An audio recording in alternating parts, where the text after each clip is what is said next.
from 1955 all the way up to 1980s, there was so much money poured into the research of the Swahili patrimony, particularly these abandoned cities.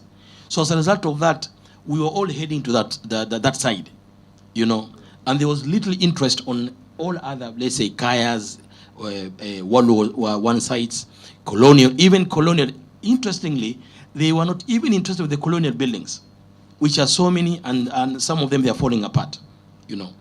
So we are almost done with Tana River. We are putting our leg into Tana River very soon. We will actually unravel. We will actually do a lot of research. We'll even get funding. I'm so glad with the governor of Tana River, who is so passionate.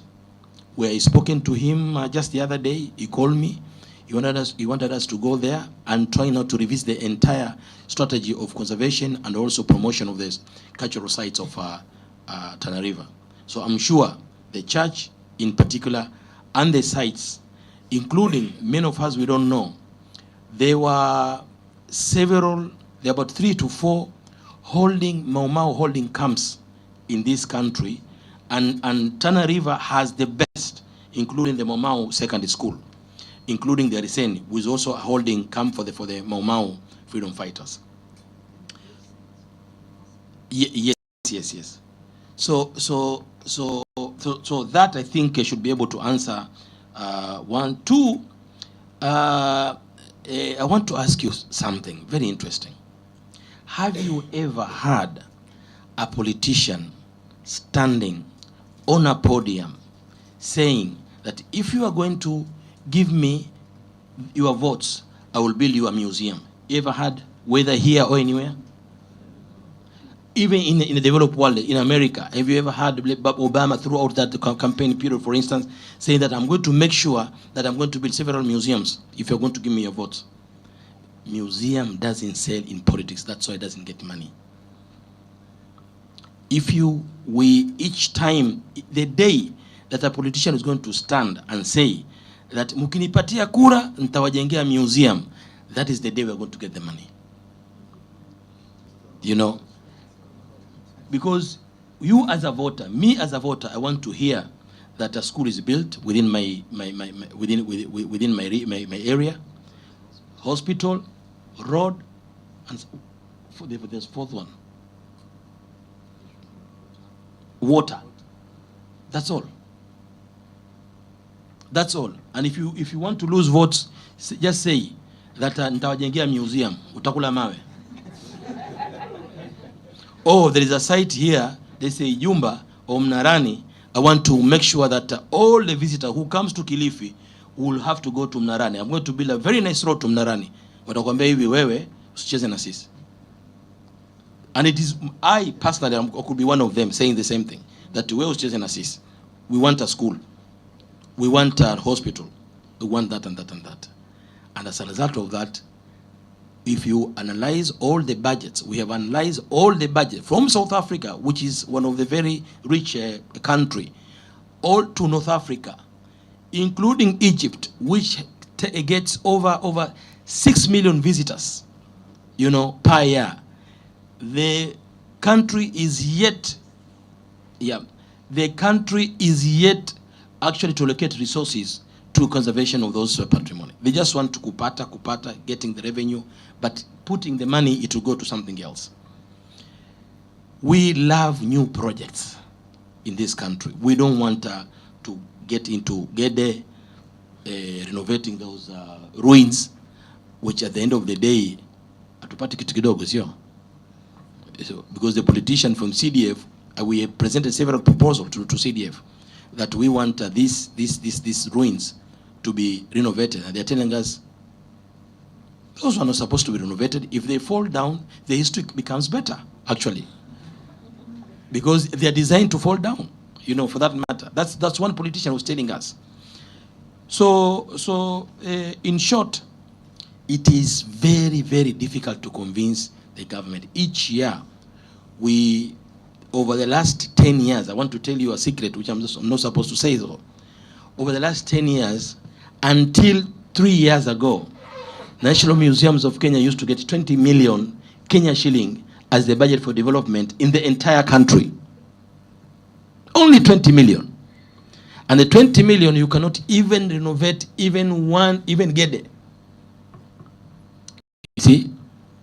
So over the last 3 years, the government has put 750 million towards wall and refurbishment of for Jesus, 65 million construction of the seawall, and political monuments have been getting money. You see, if you hear political monument being renovated, it's because politics are into play. So hence, there's a lot of money. Now coming to another one is to another question. The new bill, which sooner than later is going to be a law, it will, as I said, it will actually draw the lines clearly between the national government and the county government. You are very right. If suppose it is the law passes this week, and the county government has already done its 10-year, 5-year plans in as far as management of cultural heritage is concerned, what are we going to do? It is very difficult to answer you that question, because I don't know, first of all, if that particular law will pass this year or next year, because it was supposed to be passed 7 years ago. And up to today, because what? Because culture doesn't sell, you know, in politics. So you'll find that even politicians wakipelekewa hii sharia at the parliament wanaangalia, wacha tuangalie hii maneno ya revenue kwanza. You know, we want KRA to raise more money.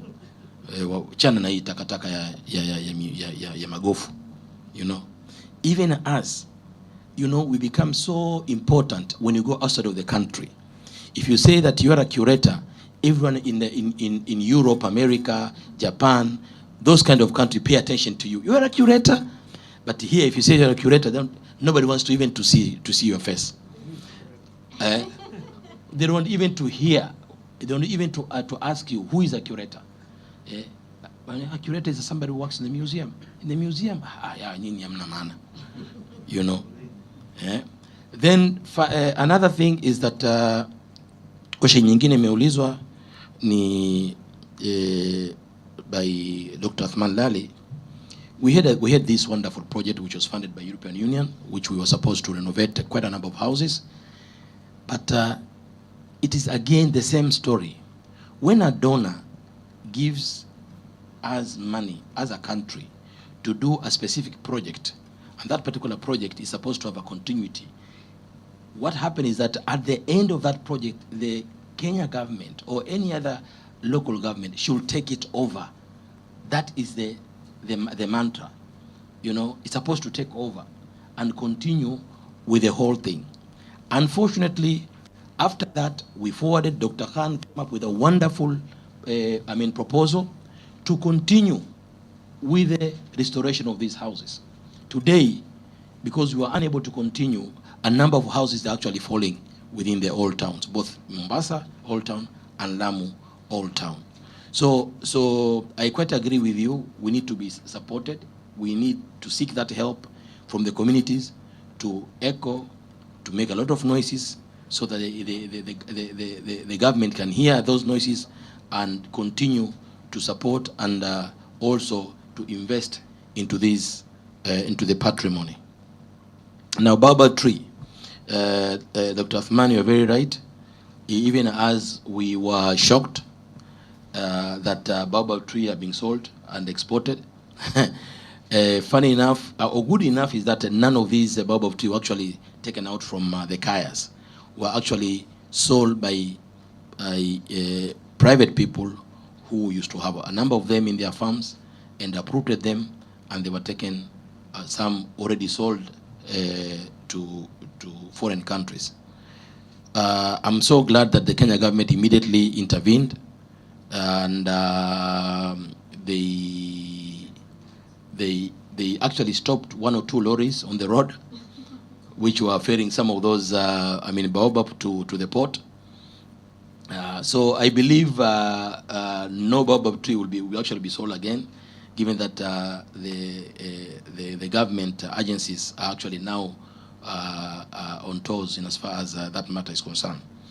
Kaya Shonda, we have a situation over there, really speaking. This Kaya, when we were trying to do impact assessment for the purpose of accommodating, the bridge, actually the arm of the bridge, the new Likoni bridge, it's where now we realize that this guy has gone. As they say in Swahili, imeenda na imeenda sana. This guy is gone, To remove those people, it needs strong political, strength from the political class. Kwa sababu of them, they will not remove them because they are their voters. We sent several letters to several authorities and agencies. Unfortunately, National Museums of Kenya, it is not, it does not have that power to execute and to implement issues of security ama issues za kumwondoa huyu, za kuweka huyu, za namna hiyo. We have to use other agencies, for instance, the municipal, the county government, or other security organs to enforce even our own laws, National Museum Act of 2008. So sometimes if you go to some of these agencies, wanakwambia, unajua hiyo tukiondoa sasa hiyo mbunge fulani atatuletea shida. So we cannot do that. So, and this has really affected a number of these monuments, whether in the or outside of the coastal region, because the enforcement is very, very weak. Finally,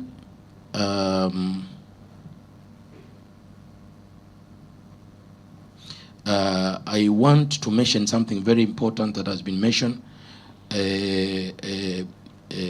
severally here, and that is the issue of visitation by the school-going children, including the locals. In fact, we did a survey. A quarter of the people of Old Town Mombasa have never been to Fort Jesus. That's a clear-cut survey. Probably they've improved after that, because most of the meetings, including, we have actually set a specific day, the International Museum Day, will always allow the people of the Old Town Mombasa to get into the museum free. Hata hiyo pia hawendi. Unaona. So this is an opportunity for us to know that museums and museology is supposed to be clearly embedded with the national curriculum.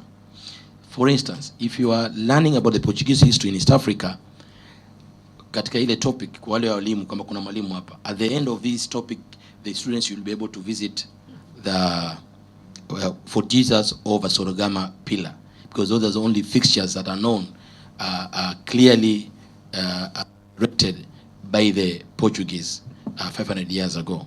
Unfortunately, kuna walimu wanaangalia matumbo yao. Hellas Park wanatoa kitu kidogo, so they'll take the students to Hellas Park. If you take these students to Fort Jesus wakipewa shilingi 200 ya ule mwanafunzi, inalala hapo hapo, hakuna kitu unapata.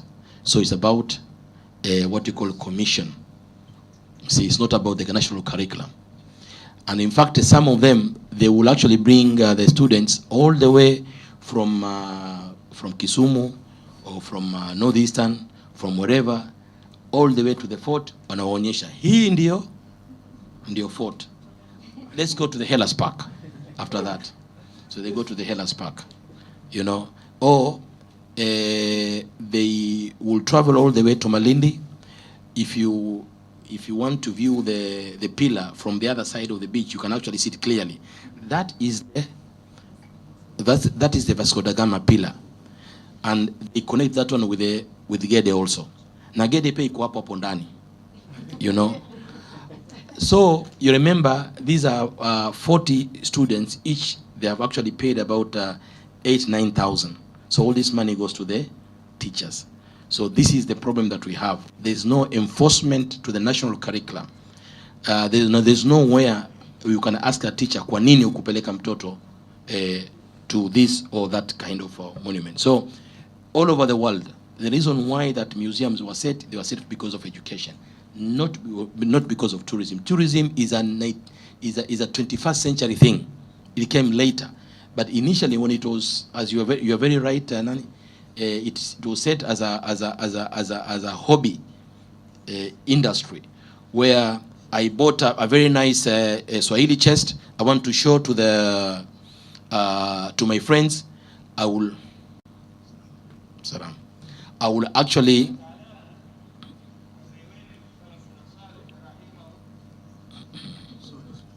As our professor. So we'll you know, we are also we are I see that we are almost approaching 2, and Dr. Mjido is here already for the next session. Let me say that the national curriculum is a problem in as far as enforcement is concerned. Our friends, our counterparts in other parts of the world, they truly enforce the national curriculum to ensure that visits must be done. If a group of students learn something, let's say on Portuguese history, on Mau Mau, they have to visit a Mau Mau site. Whether it is in Central Province, whether it is in Manda, they have to go and visit those sites. Unfortunately, this particular aspect in the national education, it is not enforced. Asante sana. Thank you. Yeah, because of time, dear members, we need to stop here. Thank you, dear listeners, for those very fruitful engagements. And maybe we can engage more in the afternoon. Thank you, my dear panelists, for those very fruitful discussions. I think I can give it to Irene for the instructions. Thank you. Let's appreciate our panelists. Let's appreciate our moderator. Let's appreciate ourselves for being here and taking so long. But thank you once again for even just the questions and engagement. I'm sure we'll have a moment over lunch to talk with our panelists and so on. Maybe there's something that you just want to clarify or even just discuss. And it's a good opportunity to share knowledge and ideas. So we'll take our break for lunch right now. Come back. What time does it look like? Oh my goodness. We're at 20 to 2. Can we attempt a 40-minute break so that we are here at 2:20? Yeah, so that then we also get to hear from our elders who will be dealing with cultural heritage restitution, and we're really looking forward to that session. So our lunch is just going to be at the same place, ground floor, the restaurant, and let's be back here at 2:20. Thank you so much.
Decolonization is something that is, I think, personal to everybody. Otherwise, you wouldn't be interested in this conversation. I'm Kenyan, born and bred.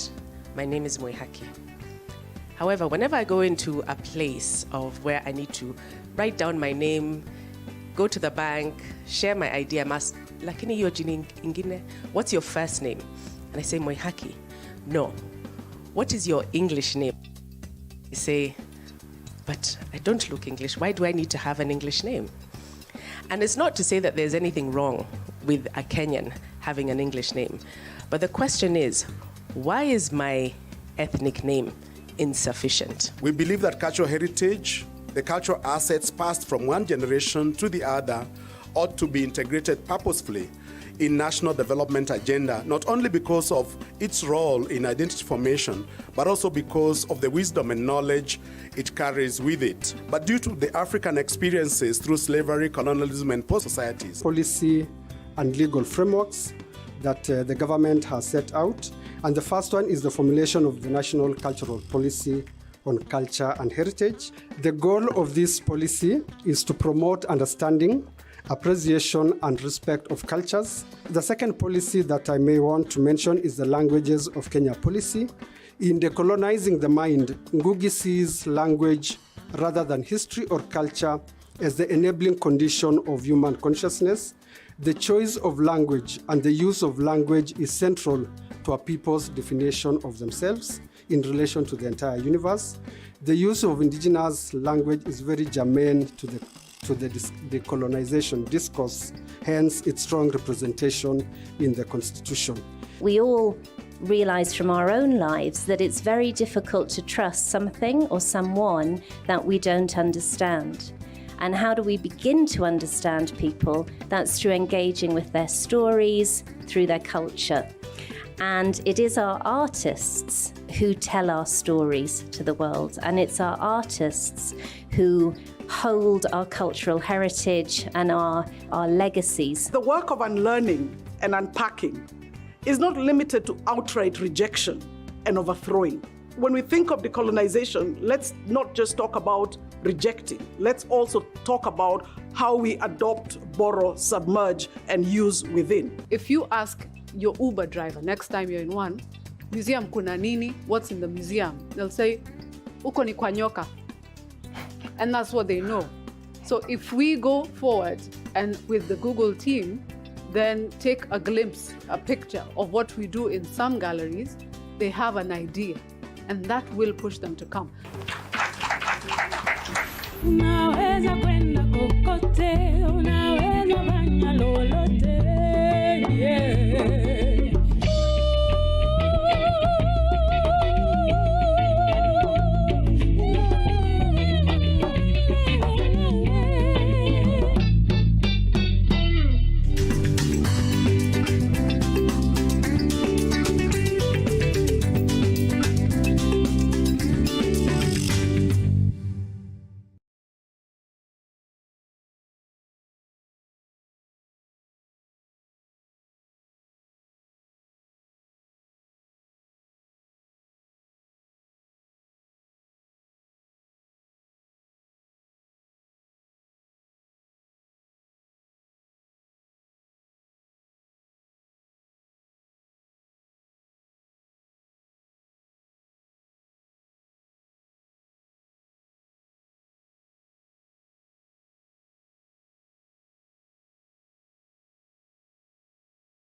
Decolonization is something that is, I think, personal to everybody. Otherwise, you wouldn't be interested in this conversation. I'm Kenyan, born and bred. My name is Moihaki. However, whenever I go into a place of where I need to write down my name, go to the bank, share my ID, I'm asked, lakini hiyo jina ingine, what's your first name? And I say, Moihaki, no. What is your English name? They say, but I don't look English. Why do I need to have an English name? And it's not to say that there's anything wrong with a Kenyan having an English name. But the question is, why is my ethnic name insufficient? We believe that cultural heritage, the cultural assets passed from one generation to the other, ought to be integrated purposefully in national development agenda, not only because of its role in identity formation, but also because of the wisdom and knowledge it carries with it. But due to the African experiences through slavery, colonialism, and post-colonialism, the cultural assets have been suppressed and undervalued. This has resulted in the systematic marginalization of culture in the national agendas across the continent. Over the next 2 days, we will explore ways in which communities, especially the youth, can be more engaged with cultural heritage, the place of technology, and the role of indigenous knowledge systems in creating healthier and more inclusive societies. Policy and legal frameworks that the government has set out. And the first one is the formulation of the National Cultural Policy on Culture and Heritage. The goal of this policy is to promote understanding, appreciation and respect of cultures. The second policy that I may want to mention is the Languages of Kenya policy. In decolonizing the mind, Ngugi sees language rather than history or culture as the enabling condition of human consciousness. The choice of language and the use of language is central to a people's definition of themselves in relation to the entire universe. The use of indigenous language is very germane to the decolonization discourse, hence its strong representation in the Constitution. We all realize from our own lives that it's very difficult to trust something or someone that we don't understand. And how do we begin to understand people? That's through engaging with their stories, through their culture. And it is our artists who tell our stories to the world. And it's our artists who hold our cultural heritage and our legacies. The work of unlearning and unpacking is not limited to outright rejection and overthrowing. When we think of decolonization, let's not just talk about rejecting. Let's also talk about how we adopt, borrow, submerge, and use within. If you ask your Uber driver next time you're in one, museum kuna nini? What's in the museum? They'll say, uko ni kwa nyoka. And that's what they know. So if we go forward and with the Google team, then take a glimpse, a picture of what we do in some galleries, they have an idea, and that will push them to come. Unaweza kwenda kokote, unaweza fanya lolote, yeah.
Decolonization is something that is, I think, personal to everybody. Otherwise, you wouldn't be interested in this conversation.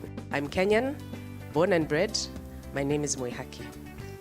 However, whenever I go into a place of where I need to write down my name, go to the bank, share my ID, I'm asked, lakini hiyo jina ingine, what's your first name?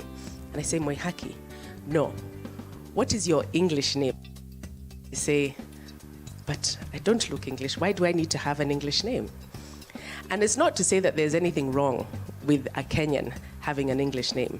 But the question is, why is my ethnic name insufficient? We believe that cultural heritage, the cultural assets passed from one generation to the other, ought to be integrated purposefully in national development agenda, not only because of its role in identity formation, but also because of the wisdom and knowledge it carries with it. But due to the African experiences through slavery, colonialism, and post-colonialism, the cultural assets have been suppressed and undervalued. This has resulted in the systematic marginalization of culture in the national agendas across the continent. Over the next 2 days, we will explore ways in which communities, especially the youth, can be more engaged with cultural heritage, the place of technology, and the role of indigenous knowledge systems in creating healthier and more inclusive societies. Policy and legal frameworks that the government has set out. And the first one is the formulation of the National Cultural Policy on Culture and Heritage. The goal of this policy is to promote understanding, appreciation and respect of cultures. The second policy that I may want to mention is the Languages of Kenya policy. In decolonizing the mind, Ngugi sees language rather than history or culture as the enabling condition of human consciousness. The choice of language and the use of language is central to a people's definition of themselves in relation to the entire universe. The use of indigenous language is very germane to the decolonization discourse, hence its strong representation in the Constitution. We all realize from our own lives that it's very difficult to trust something or someone that we don't understand. And how do we begin to understand people? That's through engaging with their stories, through their culture. And it is our artists who tell our stories to the world. And it's our artists who hold our cultural heritage and our legacies. The work of unlearning and unpacking is not limited to outright rejection and overthrowing. When we think of decolonization, let's not just talk about rejecting. Let's also talk about how we adopt, borrow, submerge, and use within. If you ask your Uber driver next time you're in one, museum kuna nini? What's in the museum? They'll say, uko ni kwa nyoka. And that's what they know. So if we go forward and with the Google team, then take a glimpse, a picture of what we do in some galleries, they have an idea, and that will push them to come. Unaweza kwenda kokote, unaweza fanya lolote, yeah.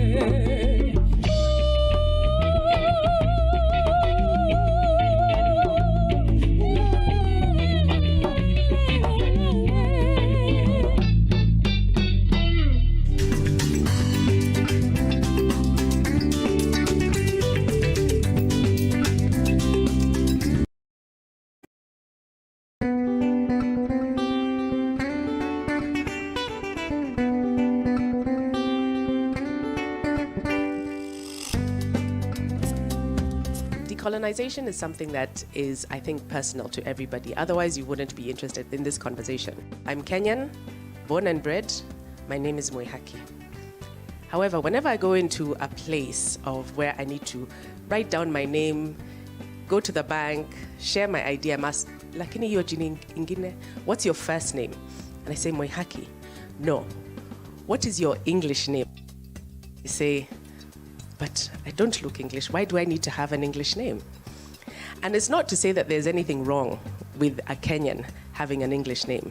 But the question is, why is my ethnic name insufficient? We believe that cultural heritage, the cultural assets passed from one generation to the other, ought to be integrated purposefully in national development agenda, not only because of its role in identity formation, but also because of the wisdom and knowledge it carries with it. But due to the African experiences through slavery, colonialism, and post-colonialism, the cultural assets have been suppressed and undervalued.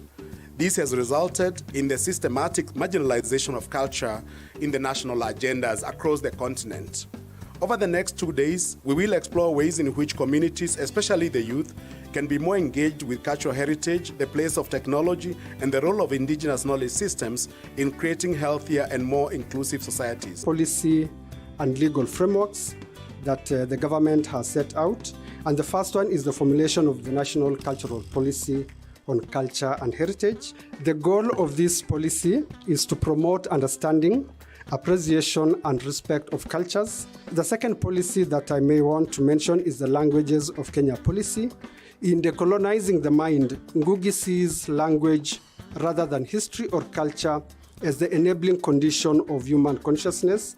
The choice of language and the use of language is central to a people's definition of themselves in relation to the entire universe. The use of indigenous language is very germane to the decolonization discourse, hence its strong representation in the Constitution. We all realize from our own lives that it's very difficult to trust something or someone that we don't understand. And how do we begin to understand people? That's through engaging with their stories, through their culture. And it is our artists who tell our stories to the world. And it's our artists who hold our cultural heritage and our legacies. The work of unlearning and unpacking is not limited to outright rejection and overthrowing. When we think of decolonization, let's not just talk about rejecting. Let's also talk about how we adopt, borrow, submerge, and use within. If you ask your Uber driver next time you're in one, museum kuna nini? What's in the museum? They'll say, uko ni kwa nyoka. And that's what they know. So if we go forward and with the Google team, then take a glimpse, a picture of what we do in some galleries, they have an idea, and that will push them to come. Unaweza kwenda kokote, unaweza fanya lolote, yeah.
Decolonization is something that is, I think, personal to everybody. Otherwise, you wouldn't be interested in this conversation.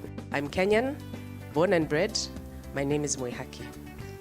However, whenever I go into a place of where I need to write down my name, go to the bank, share my idea, lakini hiyo jina ingine, what's your first name? And I say, Moihaki. No. What is your English name? You say, but I don't look English. Why do I need to have an English name? And it's not to say that there's anything wrong with a Kenyan having an English name. But the question is, why is my ethnic name insufficient? We believe that cultural heritage, the cultural assets passed from one generation to the other, ought to be integrated purposefully in national development agenda, not only because of its role in identity formation, but also because of the wisdom and knowledge it carries with it. But due to the African experiences through slavery, colonialism, and post-colonialism, the cultural assets have been suppressed and undervalued. This has resulted in the systematic marginalization of culture in the national agendas across the continent. Over the next 2 days, we will explore ways in which communities, especially the youth, can be more engaged with cultural heritage, the place of technology, and the role of indigenous knowledge systems in creating healthier and more inclusive societies. Policy and legal frameworks that the government has set out. And the first one is the formulation of the National Cultural Policy on Culture and Heritage. The goal of this policy is to promote understanding, appreciation, and respect of cultures. The second policy that I may want to mention is the Languages of Kenya policy. In decolonizing the mind, Ngugi sees language rather than history or culture as the enabling condition of human consciousness.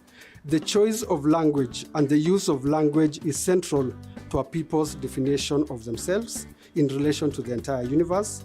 The use of indigenous language is very germane to the decolonization discourse, hence its strong representation in the Constitution.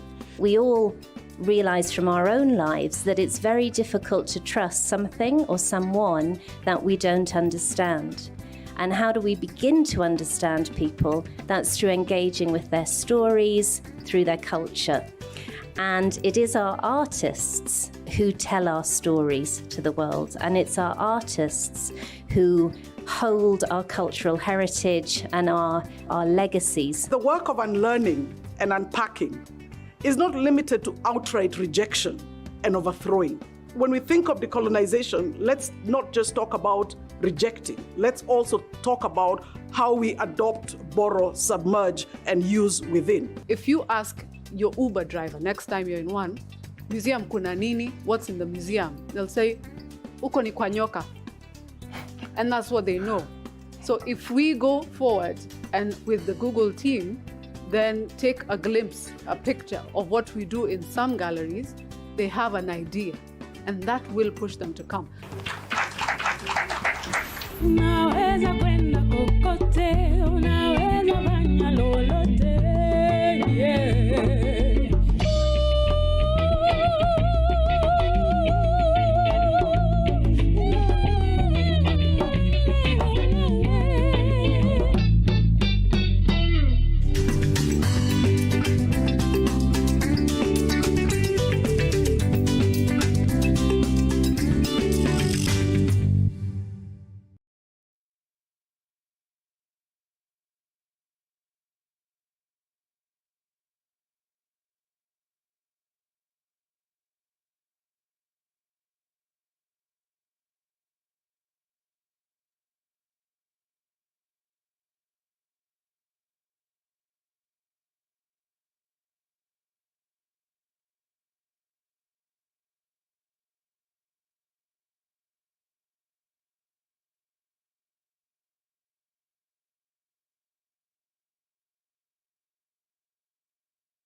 conversation.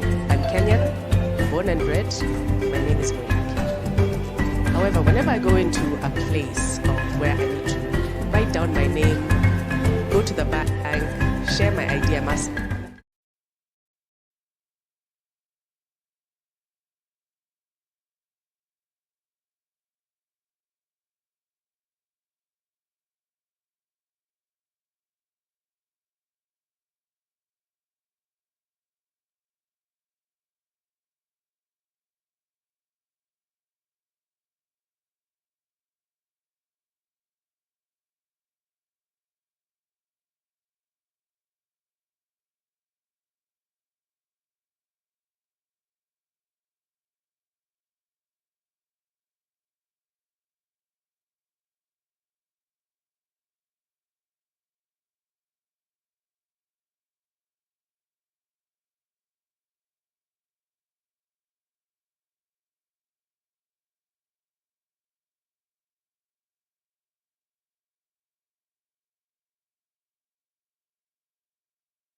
We'll have a performance from Jukwaa Arts.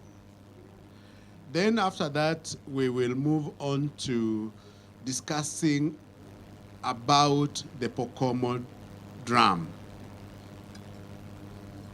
So I want to separate. Tuzungumze mambo ya Pokomo drum. Halafu tukishamaliza mambo ya Pokomo drum, we will go to the Mijikenda cultural heritage. And then we'll bring in Lisa to also talk a little bit about the Swahili and the intangible culture. Sawa?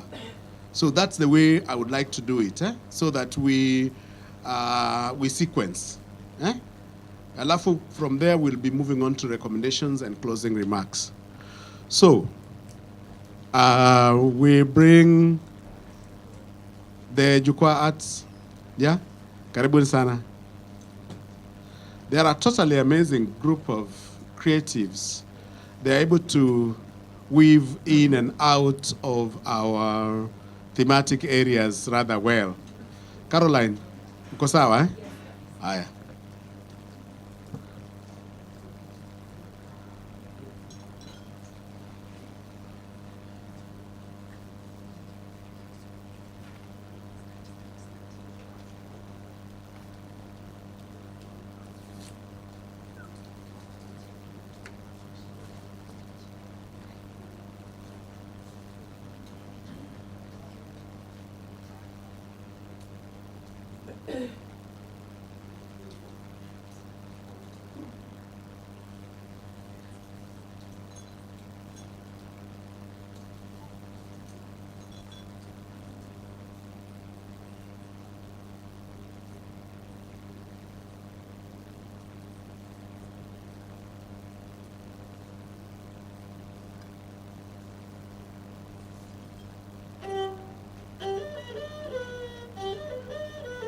What's up? Vize? Usawa? Usawa? Tamisi sawa. It's been 2 years and you are here. They have not come for us. Wait, Chimera. Chimera. Stop crying. Kulia si solution. Waambie tunaenda. Watasikia siao. Waambie wenzetu tunarudi.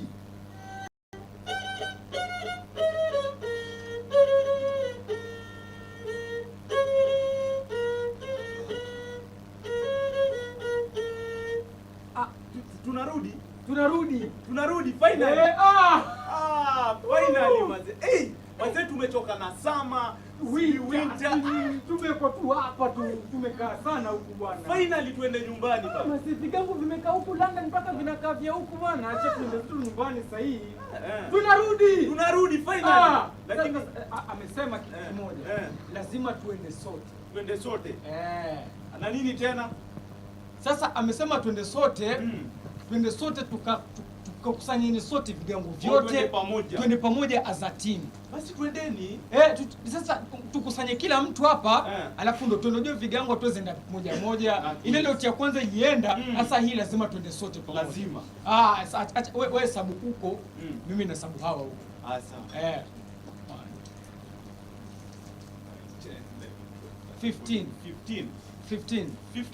ni ngapi? 30. Watatu wako wapi? Hebu wewe umehesabu vibaya. Hesabu huko basi. Hesabu. 10, 11, 15. 30. Watatu wako wapi sasa? 31. 32. Tuko sote. Ngoja. Kuna mmoja hayuko. Mmoja? Si tuko 33. Basi chukua register. Mekavu ndo yule. Saidi Chigojo ndo yule. Mezuia ndo yule. Kahonzi yule. Katana ndo huyu. Mengao Mose.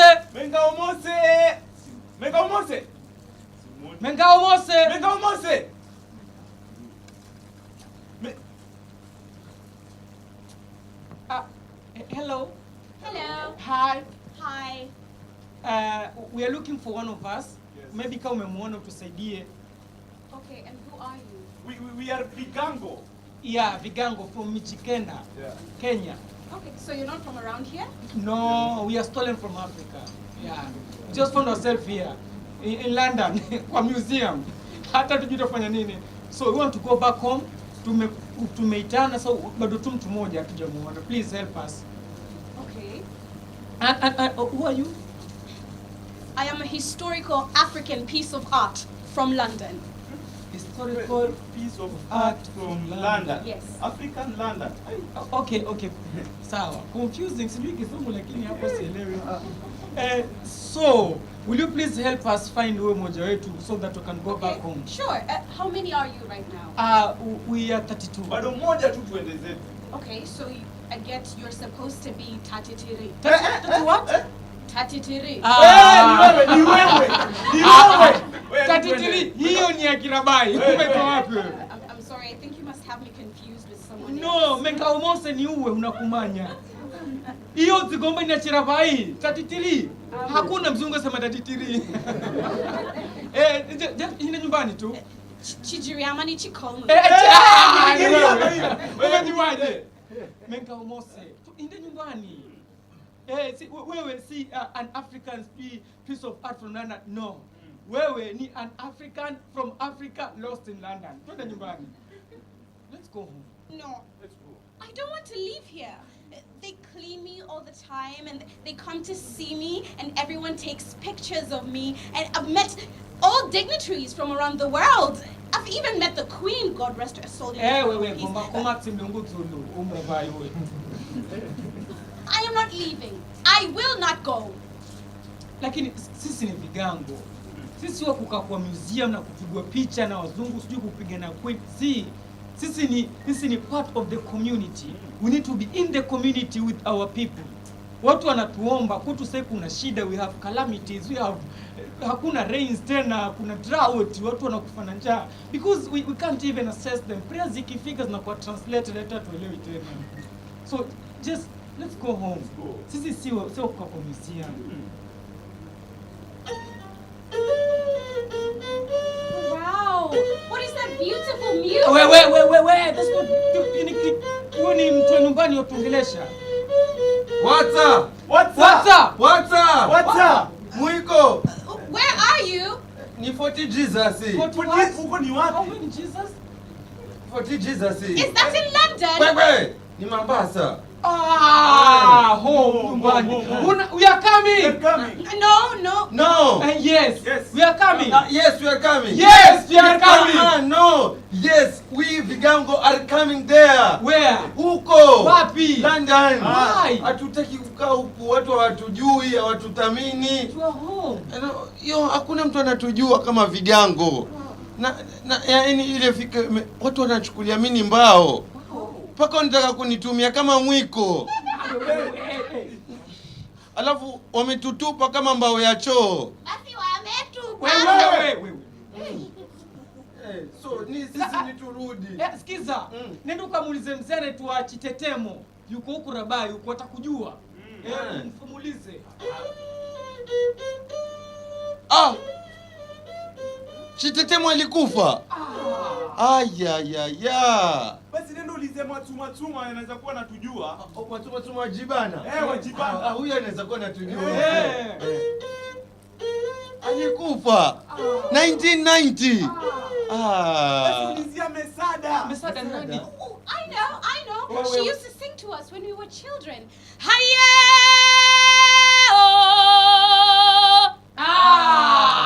Mesada. Mbona Mesada? Aya, hasiki. Peka haoni. Hawezi ongea. Mesada hizi tusaidia. I told you, no one knows us here. Okay. They forgot about us. We need to come back. Okay. Who is the new leader? Mzeni nani? Uwezeni wakina nani? Yobra, mpendwa Maweng na mpendwa na Mayeng. Huyo ni nani?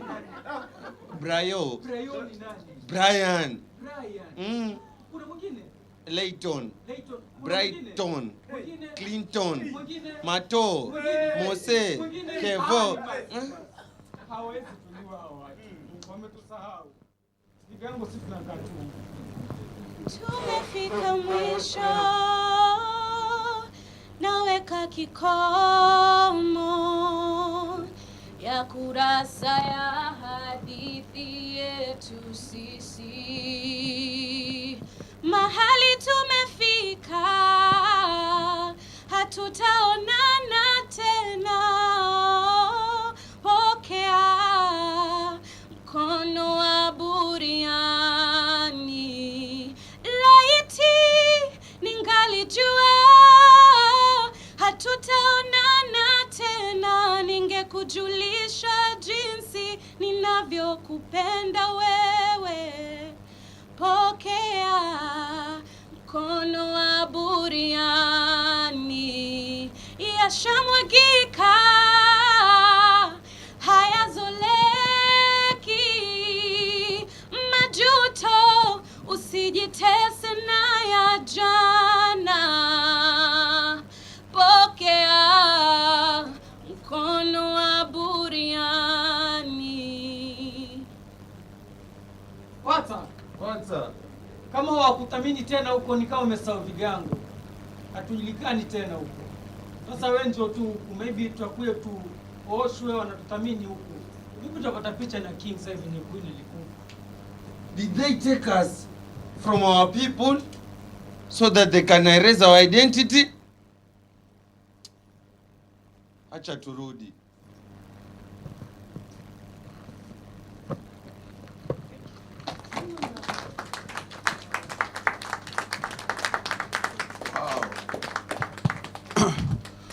Salala. Yaani mtu alikuwa anafikiri kwamba hiki kitu ni chepesi, kumbe it's more complex, eh? Yeah, it's very complex. Mnaitisha vigango, mnaregeshewa, alafu hamjui mfanye nini na vigango hivyo, sababu hamko tayari kupokea, wala ile historia mna Brian. Yeah. So this is the complexity of the whole question of restitution and the preparedness of communities to receive our cultural heritage.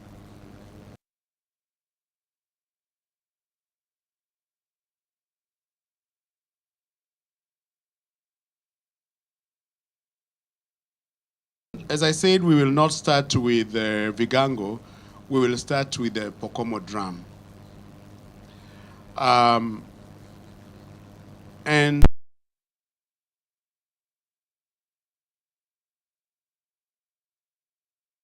I want to introduce him properly. Dr. Makorani Yadida Mjido, who is Haye Yue Ganji, the traditional king of the Pokomo community. Okay? So he comes from the lineage of leaders of the Pokomo people. And he's also dean of the School of Health and Human Sciences at Pwani University. So he embodies both the culture and tradition of the Pokomo people, as well as Western knowledge systems. And I want him to address this question of the Pokomo drum. Your Majesty, karibu sana. Karibu.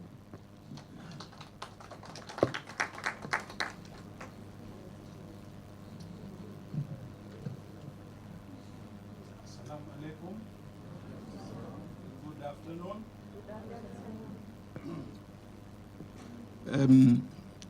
My name is Makorani Yuadhidha Mujido. And I think about 10 years ago, when I was installed as the Haye of the Pokomo community, I took up the name, just like King Charles became Charles III. Before him, I became Haye Makorani Amungase Yuafungahe. Makorani Amungase the 7th.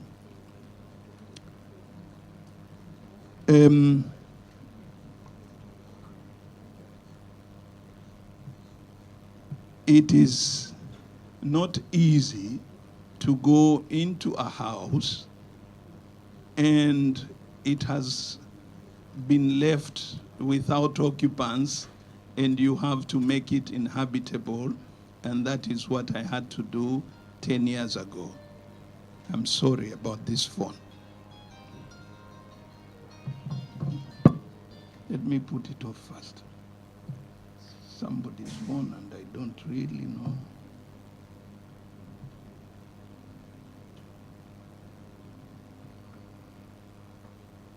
Very sorry about this.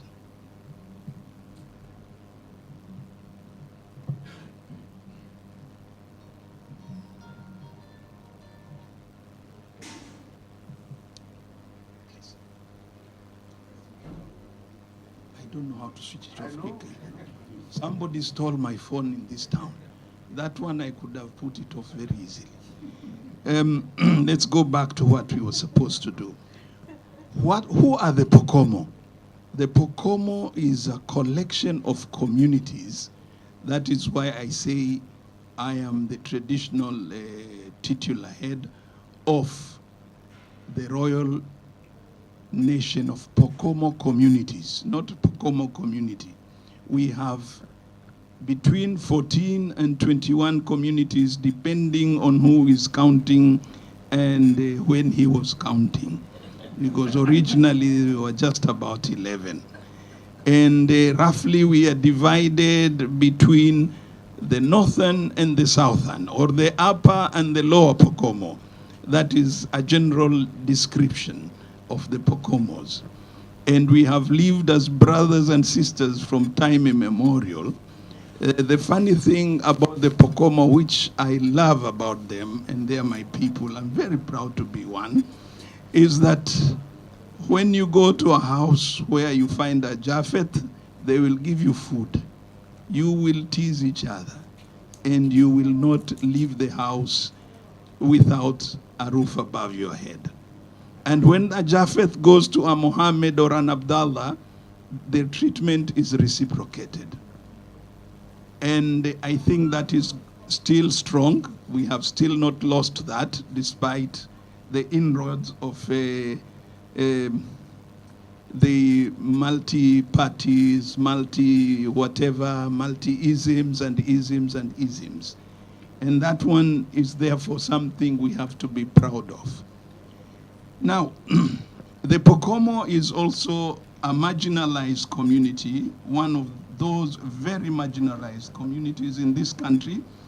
We are not more than 400,000. 250,000 is more like it. And we inhabit the Tana River County. We are in the midst of plenty, but we live a life of paucity. That is, we don't have, and yet we have a lot. We have a lot of water. We have a lot of land. We have quite a number of minerals, so we hear. But we are having no wherewithal to do what? To exploit all this.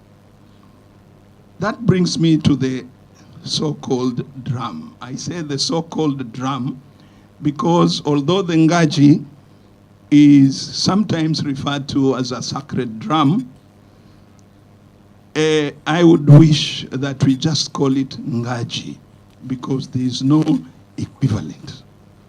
And Ngaji is a concept. Ngaji is a tangible artifact. And Ngaji is where the traditional government of the Pokomo derives its sovereignty. All the power which rests in the Haye emanates from the Ngaji. And it is not lost upon us that the king of the Pokomo is called Haye Yuengaji or Haye Yuempokomo. But the first thing that comes first is Haye Yuengaji, the grand master of the drum. When you go to the uppermost realms of the Pokomo communities, they have a variation they call the Hayu Yuengaji. And as you come down right down south, this comes to be Haye, and then you have it as Haju. And in fact, we also have some other kings apart in the Pokomo, but of the smaller communities. Because as I said, we are a collection of between 11 and 24 communities, depends on who's counting. And the latest was crowned, I think, 2 or 3 years ago. Is my very good friend. We exchange notes. His name is Haye, His Majesty Haye or Haiju Kenneth Paul Pakia. Now, you may be wondering why I'm bringing in about the kings of the Pokomos, and I'm not saying I'm the sole king and I should be the one. Leadership among us, and I always say, we have to open the space for leadership to prevail. Everybody has something to give to the community. However, it is sad to note that when we are installing kings, we require the Ngaji. If the Ngaji does not speak, then we really have not completed the ceremonies. In fact, for my ceremony 10 years ago, I had the benefit of having the original Kijo sect among the people who nominated me for returning the kingdom, and we had to make a temporary drum or a temporary Ngaji for that purpose. And after that purpose, I ordered it to be destroyed, hoping that I will get the original Ngaji, where we will have a proper ceremony. Therefore, how the hell did the Pokomos lose their Ngaji? The Pokomos lost their Ngaji in 1890, if I'm not wrong, 96. And this is during the time Kenya was under British rule. And around this time, the Haye, that is my predecessor, because between me and my predecessor is 120 years. When the Ngaji is being moved, there is a general curfew, which was respected. One. And it was also, the curfew was also to be respected by the soldiers and all the British and non-Pokomo people living in Tana River. And because this was an alternative seat of power and an alternative flexing of muscles, the colonialists then, led by a gentleman or an officer of the British court called Anderson, he decided to confiscate the drum on whatever pretext so that the power would remain in one place. And it was therefore taken at ahead of a military expedition, and my grandfather, Makorani Amungase, then had to part with it because he looked at the amount of life which was to be lost, and he only decided that they make some, they go into negotiations on how to surrender the drum, and they surrendered the drum. Two key points of that negotiation was that the drum was to be moved out of the Tana River County in darkness, that it was to be moved at night and it would not be displayed in Tana River. And for that, the Pokomos would let the whites be able to go about doing their propagation of the religious practices. We kept our part of the bargain, but by doing so, it dealt a mortal blow on the royal nation of Pokomo communities. The only thing that remained from the traditional government was the Council of Elders, the GASA, which is there up to now. And because of the Ngaji and the strictness of the Kijo sect, there is up to now very little grand aberrance or distortions of the norms of the people, so you wouldn't find very big criminal activities. There would be just petty crimes among the Pokomos, although as time is going by, with people not knowing what it was like to live under the Kijo, that social fabric is slowly being eroded. About 20 to 30 years ago, actually about 25 years, my elder brother, who is a Mkijo now because he went and touched the Ngaji, the minute you go and touch the Ngaji, you become a Mkijo. And a Mkijo is the highest level a person will raise among the Pokomos. It's the same as having a lord of the upper chamber in the Westminster or the British system of governance. He gave a promise to the family to be able to continue on the quest of hunting for the drum, and to his credit, he followed the trail until the British Museum in the cellar or in the archives. Sijui huko pengine my brother Athman will be able to understand it. He has been there. I've never been to the British Museum. I've just seen it from outside. But he managed to go, and he smuggled himself in. How he smuggled himself in is a story for another day, but he was a mini James Bond from our culture. We also have a James Bond in the name of Mkijo Baiba. He went and actually saw the drum, verified, took pictures of the drum, sent it to us, through me, of course, and we were able to certify that this is truly the drum. Actually, the month after I was installed, the Haye of the Pokomo happened to be the month he went and actually found the drum. Very serendipitous.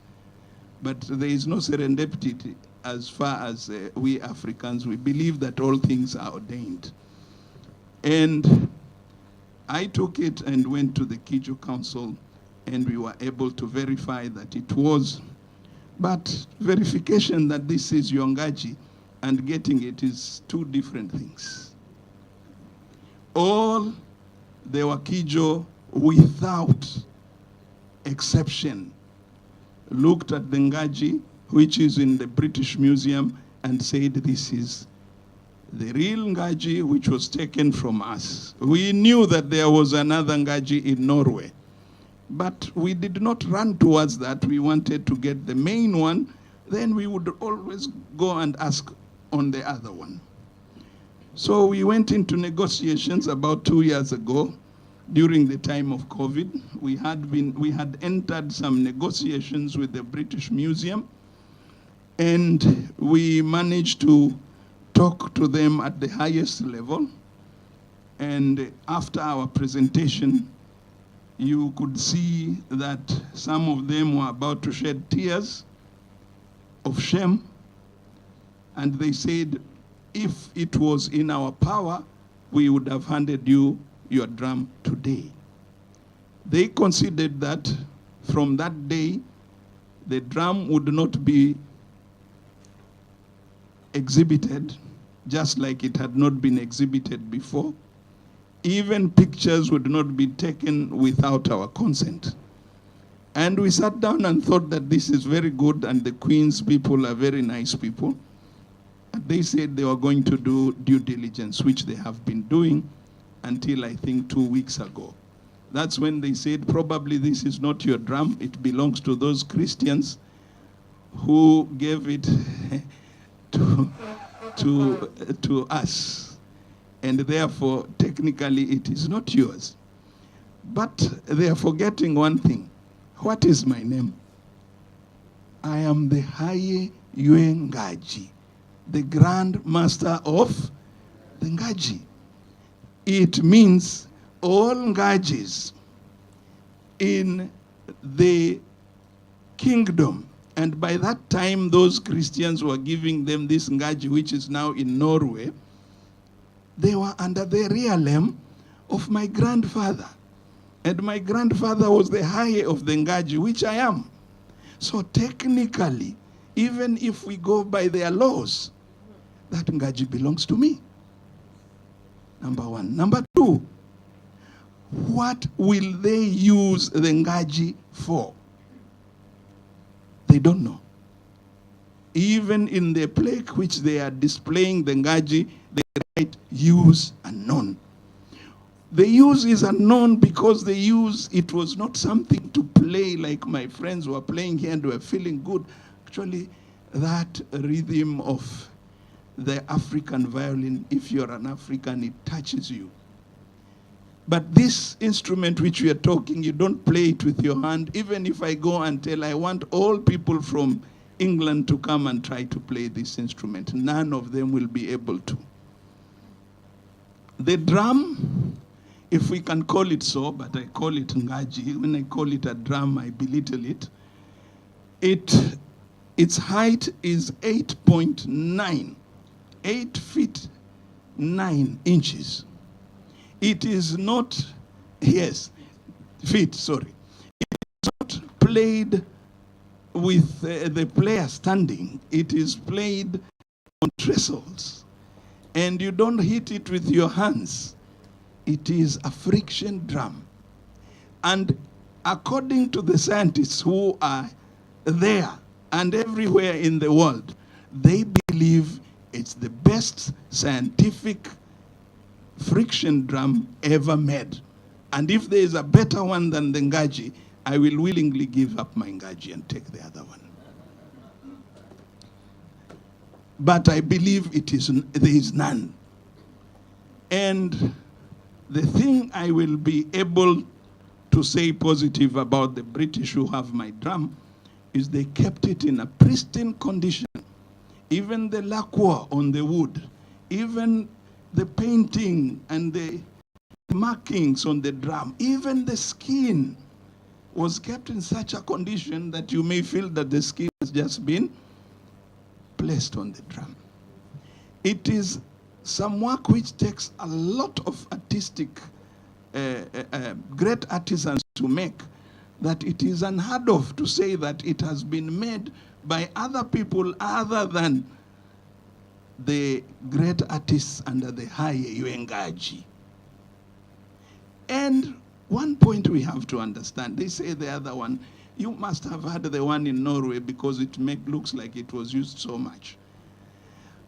And therefore, for the main Kijo sect, you shouldn't have it. It's a newer drum, so it should be with the Christians. But the Christian converts were not having the highest level of artistic competence to be able to make the Ngaji. And even if you go among my community and ask among the people, the Pokomo of the south and the Pokomo of the north, who would make the best Ngaji, they will tell you those from the north. Because traditionally this instrument was brought from the north and came south, and that's how it was. There's a long story about it, which we cannot be able to go through today.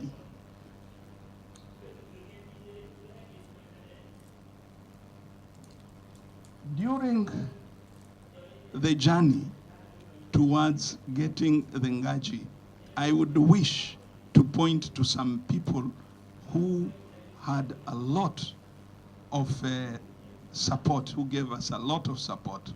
One of those people who gave a lot of support is sitting in this room.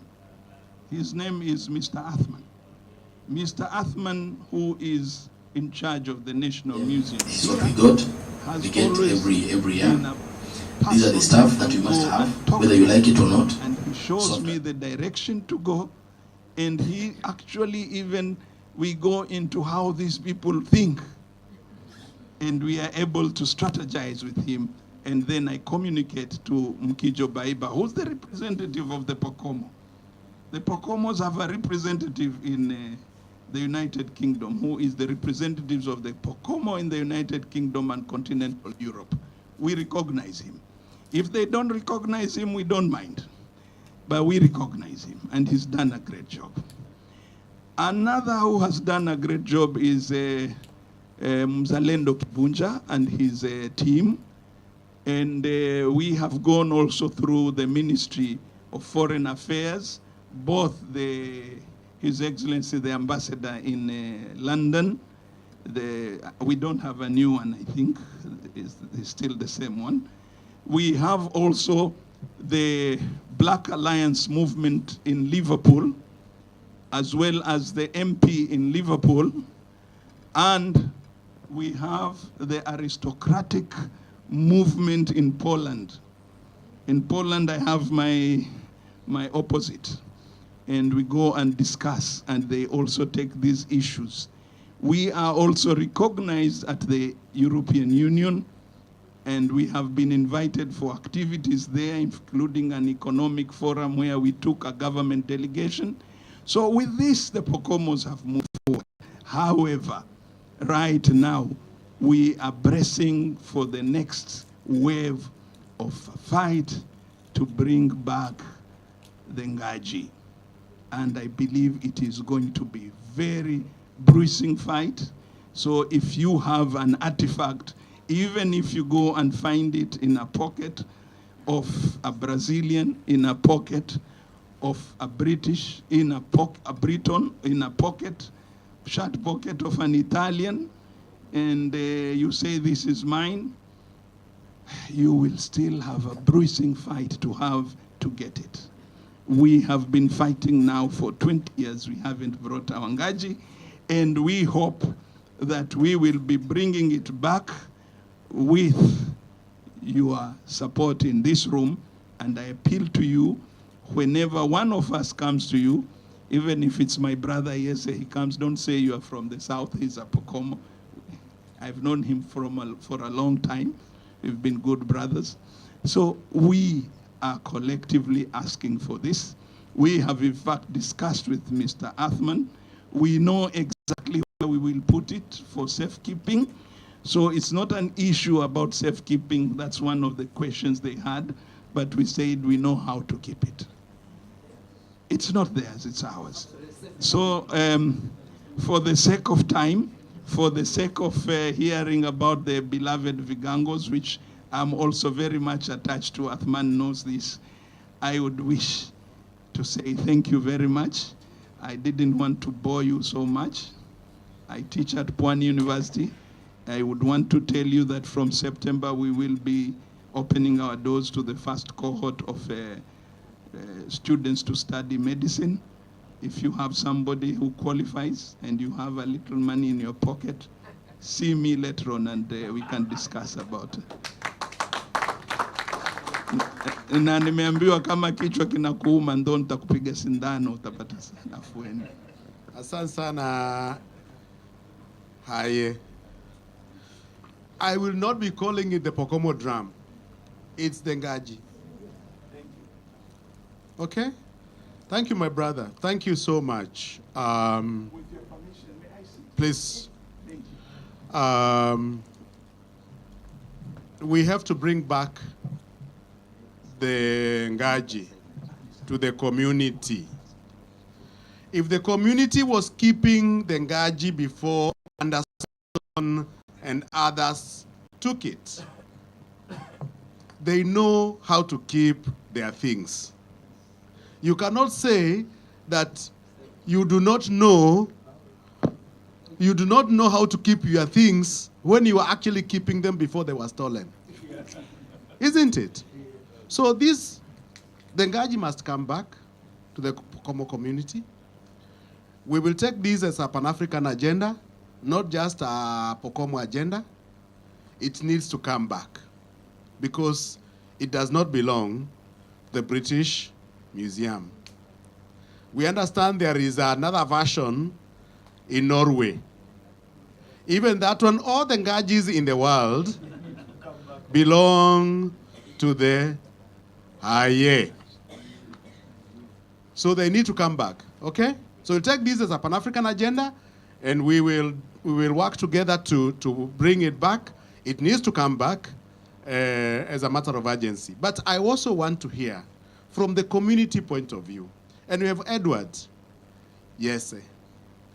If you can just share with us from the community, because you are based within the community.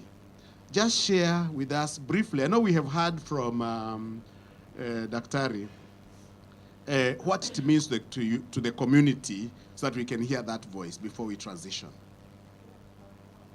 Sawa sawa? Karibu sana ndugu yangu. Karibu sana. Karibu sana. So we hear this perspective also. Once more, I have to introduce myself. I'm Edward Yese. Hi, do I have your permission to add? He's our higher, so I have to get his permission. Thank you. Now, can you imagine a situation where Parliament sits without the mess? Can you just picture that? It can't happen. The mess is the symbol of authority. That's why even MPs fight sometimes to remove that mess so that even the speaker will not have authority over the MPs. That's how important the so-called drum, I don't want to use the word drum because it demeans that particular item. When you look back at history, you realize that the administration of the Pokomo community hardly get that together. We do get some support. A certain setup, such that there was order in the community. As High puts it, even when the Ngaji was being moved from one place to the other, there was total curfew. You are not supposed to see it, you are not supposed to touch it. And with that drum came the authority, such that the elders could even punish, but they were using that drum as the source of authority.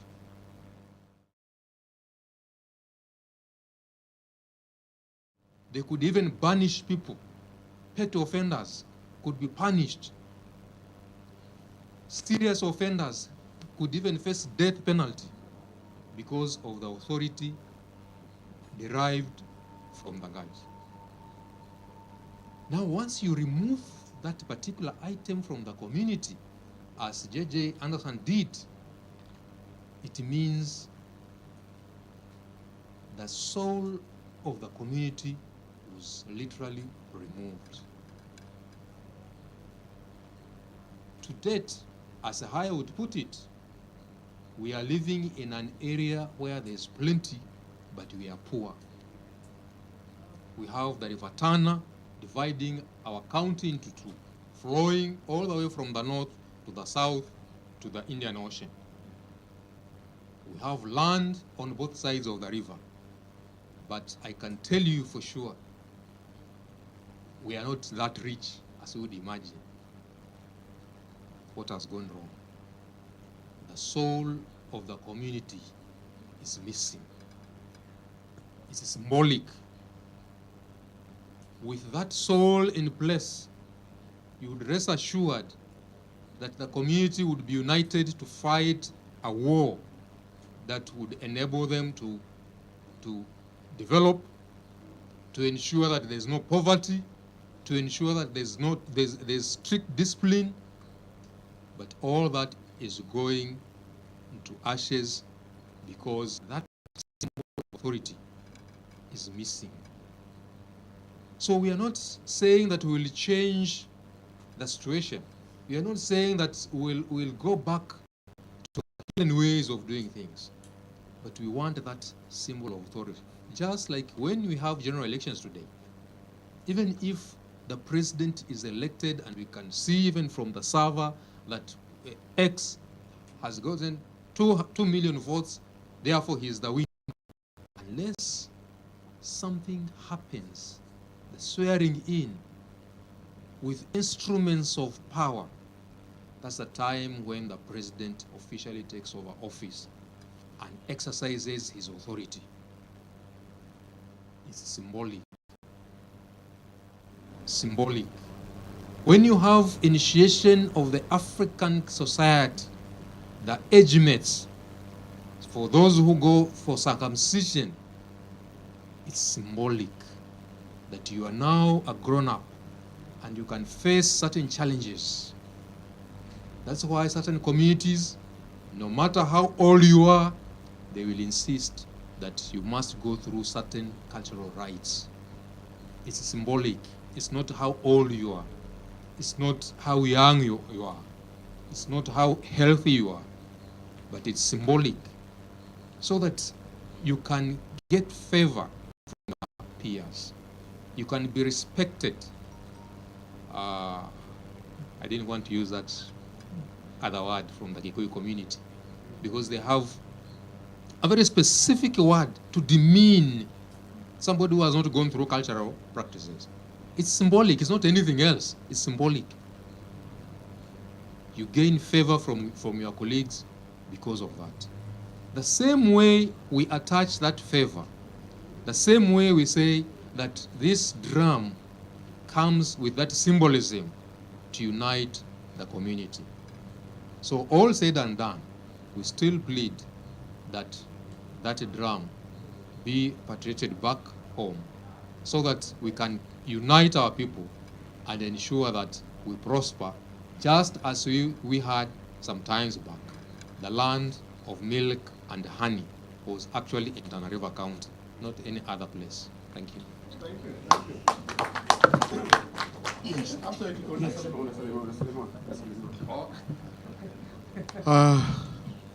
The soul of the community is in exile. The soul of the community is away. The soul needs to come back. For those of you who have read Pokomo history, we read about Fumoliongo. We know the history of the Pokomo community and the struggles so many centuries ago. Very strong people, very strong people. But when you take the soul of the community away and then you say, use unknown, there's something very serious about that. Okay. I think let's take this,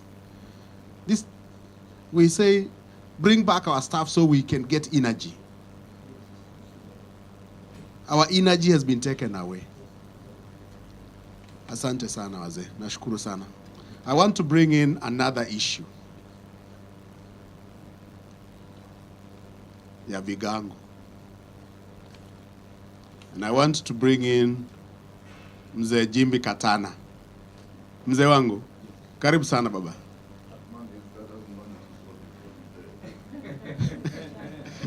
Oh, ni kijana. Karibu sana, karibu sana, karibu sana. So we are transitioning from the Ngaji to the Vigango. Sawa, Kigango, Vigango. Mzee wangu, endelea. Asante sana. Okay. Asante sana. Kwa majina naitwa Philip Jimbi Katana. I've worked for the museum from 1978, but my story will begin from 2006 because that is the time when I was involved in this restitution of artifacts. But all along I've been in archaeology and conservation, built heritage in fact. But from 2006, there were two American anthropologists who came from Europe, from America, and they did some research in Kaloleni. documenting the Vigangos. And that is the time when I was involved. And when they left back to America, these 2 Vigangos were stolen. And fortunately, in one of the workshops in America, one of the researchers, who was not them, presented Vigangos. And I think maybe the other 2, the ones which we are seeing them here. So when they presented those Vigangos, they realized that those Vigangos are similar to the ones they found in Chalani. So that time I was the principal curator, coastal sites and monuments, and because of my position, they wrote to me to go and check at Chalani if the 2 Vigangos were still there standing. So when I went to Chalani, to the family of Kalume Mwakiru, those Vigangos were missing. So I wrote back to them to tell them those Vigangos are missing at the village landscape. So they told me to write a letter to Illinois State Museum and Hampton, because these 2 Vigangos, one was at Illinois, the other one was at Hampton University Museum. So I wrote a letter to them, to the two institutions. Illinois agreed to the accession these Vigangos and bring them back to Kenya. But Hampton refused to do the accession then. So we communicated with the minister then, who was Suleiman Rashid Shakombo. And he said that we should not allow them to bring them here. We should go to the US to get them there ourselves, so that we can be able to use that opportunity to explain to them the values of these things. So we went to the US with Dr. Mzalendo Kimbunjia, the minister. So when we went to Illinois, we were given the Kigango. But then Hampton was reluctant to actually do that. That is the time when Obama was actually vying for the presidency. So he was contacted, and I think he pushed. And when we came back, the other one from Hampton was actually brought back here.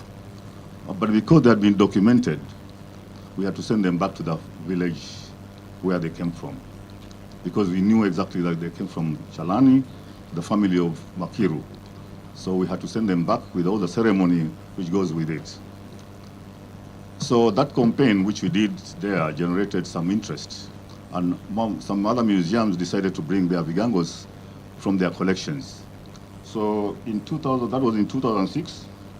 In 2010, we got 13 Vigangos brought back to Kenya. And those were actually stored in For Jesus Conservation Laboratory because of the conditions that they were in there and the condition here, because they had to be conditioned so that they can get you to the condition here. And then there are other 29 Vigangos that were sent back to Kenya as well. But these things were kept at the customs office in Nairobi. And unfortunately, I don't think those Vigangos actually got back to the museum. But I think somehow they're still in Nairobi or somewhere, I don't know. And our minister then told us that he's going to do the follow-ups. And then there are 30 more Vigangos that were brought back by Denver Museum of Natural History. And the whole idea was that they were assisting us to campaign for those Vigangos that were in the museums and galleries, but also those who were in private homes. So they managed to bring the 30 Vigangos, and the Vigangos are also in For Jesus Conservation Laboratory, waiting to be handed over to the county government of Kilifi and then to the communities. So that the challenges that we are facing now is that we do not know exactly where these Vigangos came from.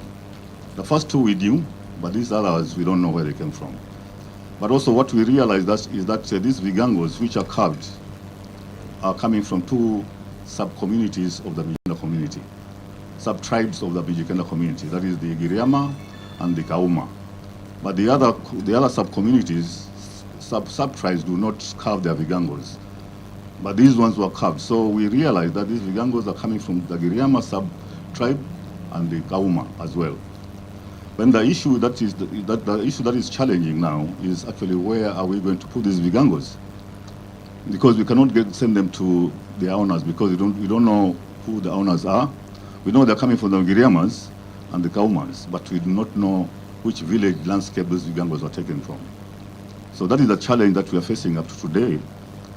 And because they are coming from a completely different environment, they're supposed to be conditioned, they're in a conditioned area, until a decision is made by both the National Museums of Kenya and the county government of Kilifi of the final resting place of these vigangos that are being repatriated back to Kenya.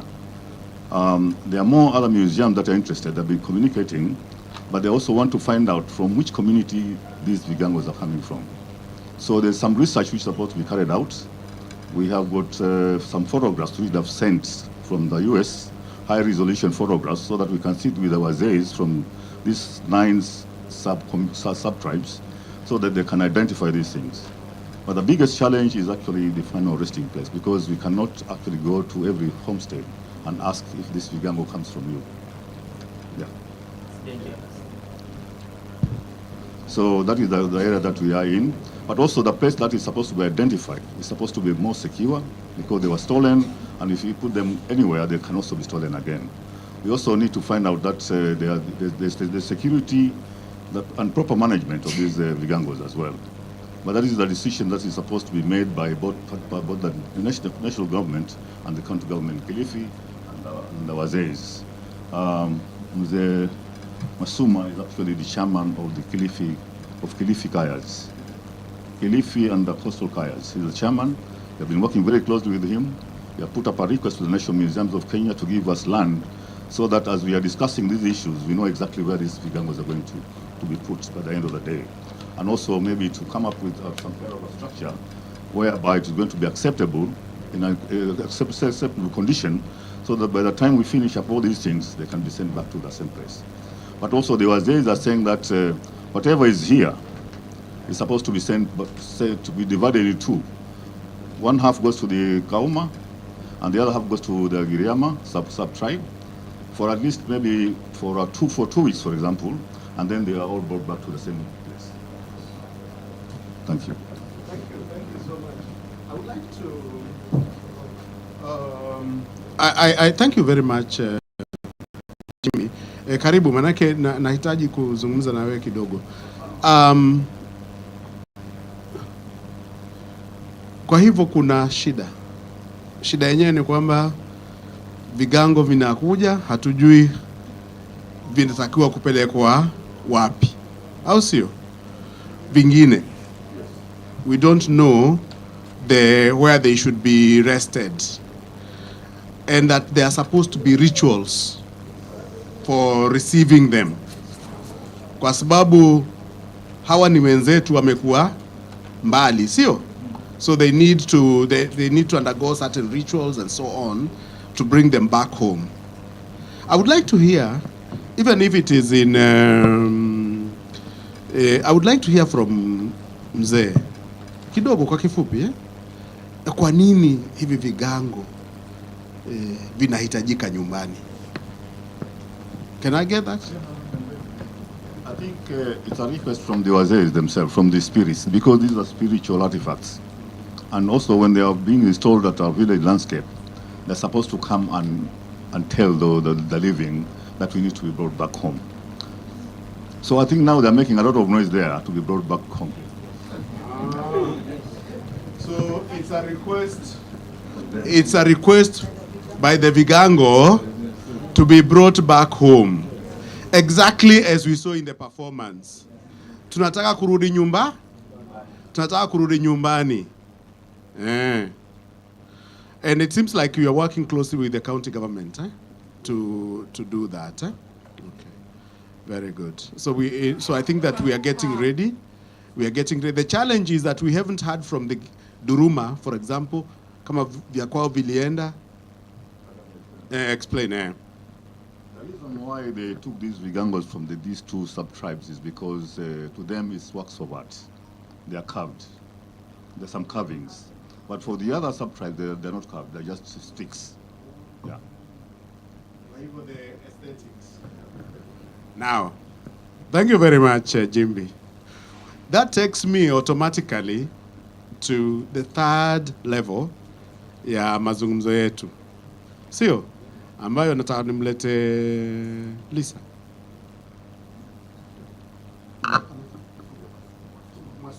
Mzee Masuma. Manake unataka uzungumze kwa Kimijikenda. Yeah. Okay. Na malani muhimu tumia mala Hilary Masuma amekuja mwenzake anaitwa Mwanza, lakini tupate nafasi mzee aweze kuzungumza na sisi. Karibu bwana Hilary.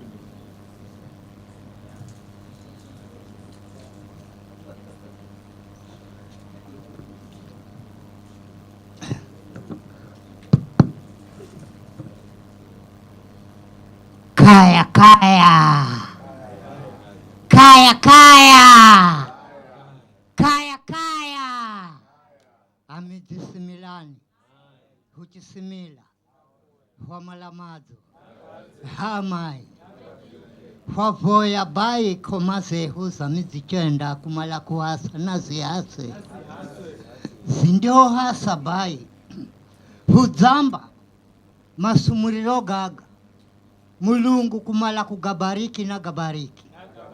Andiho gabariki bai. Wahenza ilimui kumala Mulungu kuipiga muhuri mpaka vizazi vijavyo kuza visoma asili Mulungu na bariki.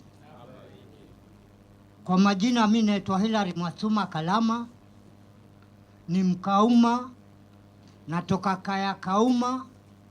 Nimezaliwa mwaka wa 52, 1952 I was born. Nimesoma, babangu alikuwa mwalimu, babu yangu mzaa mama alikuwa mwalimu. Wakati huo wakina Bibi Boja na bwana harusi, hawa wakina Livingstone, wakina John Speke, ndio wakati wakina babu zangu. Kwa hivyo niko na historia kidogo. Kwa hivyo tutasema kwa ajili ya Vigango. Hasa Kaya ni mji ambao uliishi mababu zetu kutoka zama za kale.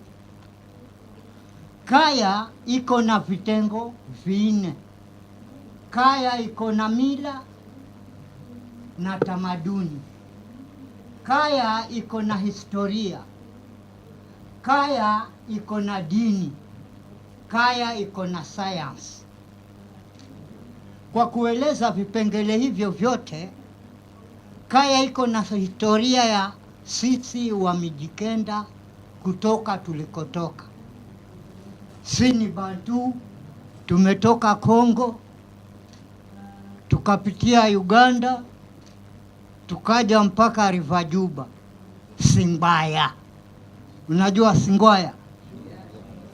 Singba yatu. Sasa mzungu alipotuuliza, tukasema hii Singbai. Yeye akaandika Singbaya. Ile tulikuwa tumeingia ni nchi ya wenyewe ambao tamaduni zao na zetu zilikuwa hazifanani. Ndio kukaanguka hivyo vita. Tukaja sasa wenzetu wa Pokomo, wa Bajuni, wa Wata,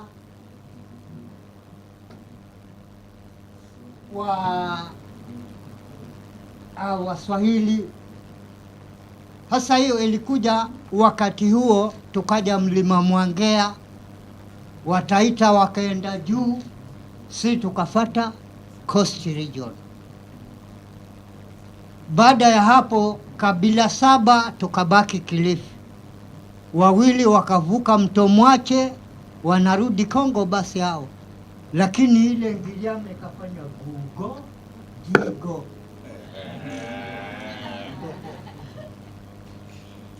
Sasa ndio tukawa ni historia ambayo ina uhitaji ya nyinyi wataalamu. Miko kwenye kichwa. Je, nikiondoka inataka iwekwe. Sasa tukija kwa Vigango ule ni mti ambao unalazwa kwa jina la mtu, tena shujaa. We kama hujaoa huwekewi kigango.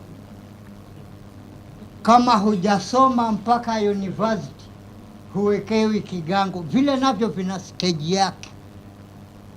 Kwa hivyo kigango ni jina la mtu ambaye ni shujaa. Sasa vile vigango ni wale mababu zetu walioanzisha sisi wa Mijikenda. Ndio naona kuna Mgiriama yuko na kigango, Mkauma tuko na vigango. Na vile vigango ni mti ambao utaenda upe jina. Huu ni mti. Naambia wewe leo ni mti, lakini kesho nitakuja kuchukua, utakuwa Hilary Masuma Kalama. Uchunge familia kwa mji, kama kuna shida usaidie, ni watoto, ni mifugo, ni hali ya ulimwengu. Yani ile ni spirit ambayo unaomba matatizo ya jamii, sio wewe binafsi. Sasa wakati vigango vilivyoibwa kulikuwa na shida. Hata ukija Kauma hivi sasa utakuta vigango tumevieka, lakini tulivieka kupitia kwa mbunge wetu Peter Shehe. Lakini tulikuwa tunapata shida. Nchi imekauka, kilimo kinakuwa mbaya, watu wanaavya mimba ovyo ovyo, waume huku kuna lala. Sasa ikaenda mpaka ikawa ni lazima turegeshe ile tamaduni, kwa sababu mwacha mila ni mtumwa. Sasa wakati hivi vigango vilipoletwa hapa, mimi mwenyewe nilienda Fort Jesus kuvipokea, na tukasema kwamba hivi vigango vimerudi, lakini ni vije kaunti ya Kilifi, sababu kaunti ya Kilifi ndio yenye hizi kabila 7: Mgiriama, Mchonyi, Mkauma, Mribe, Mkambe, Mrabai na Mjibana, kabila 7. Kule ni Mduruma na Mjigo katika kabila 9. Sasa tulipoenda kwa waziri wetu Kalume wa culture Kilifi, akasema ni kweli, sasa mnatakaje? Tukamwambia vigango vije, vikishaingia Kilindini ama Fort Jesus vije kaunti ya Kilifi, na vikija hapa kaunti ya Kilifi, kwa sababu mtu akifa kuvishwa nguo ndo akasitiriwa. Hivi vilienda hasa, nimekwenda viona viko uchi, lazima vivishwe nguo, viondolewe sherehe, viingie Kilifi. Tena hapo Kilifi vitakuwa hapo, lakini vitaingia nyanjani katika hizo sehemu za makaya. Viende kaya vikahaswe ni Atumia na Magogo, yani viingie kaya, viombewe tena na viondolewe sherehe.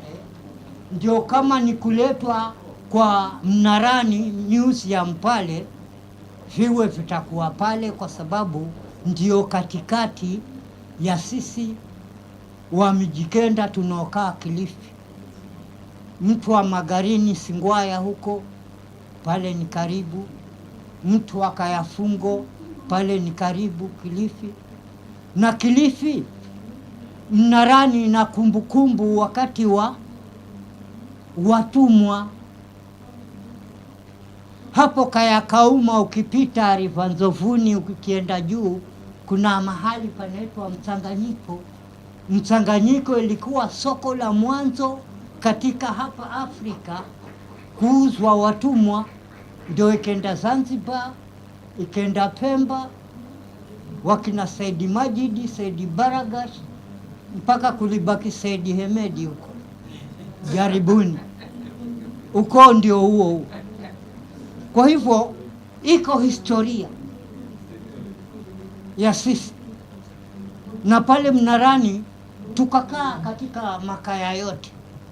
Mimi nasimamia kaya za kaunti ya Kilifi.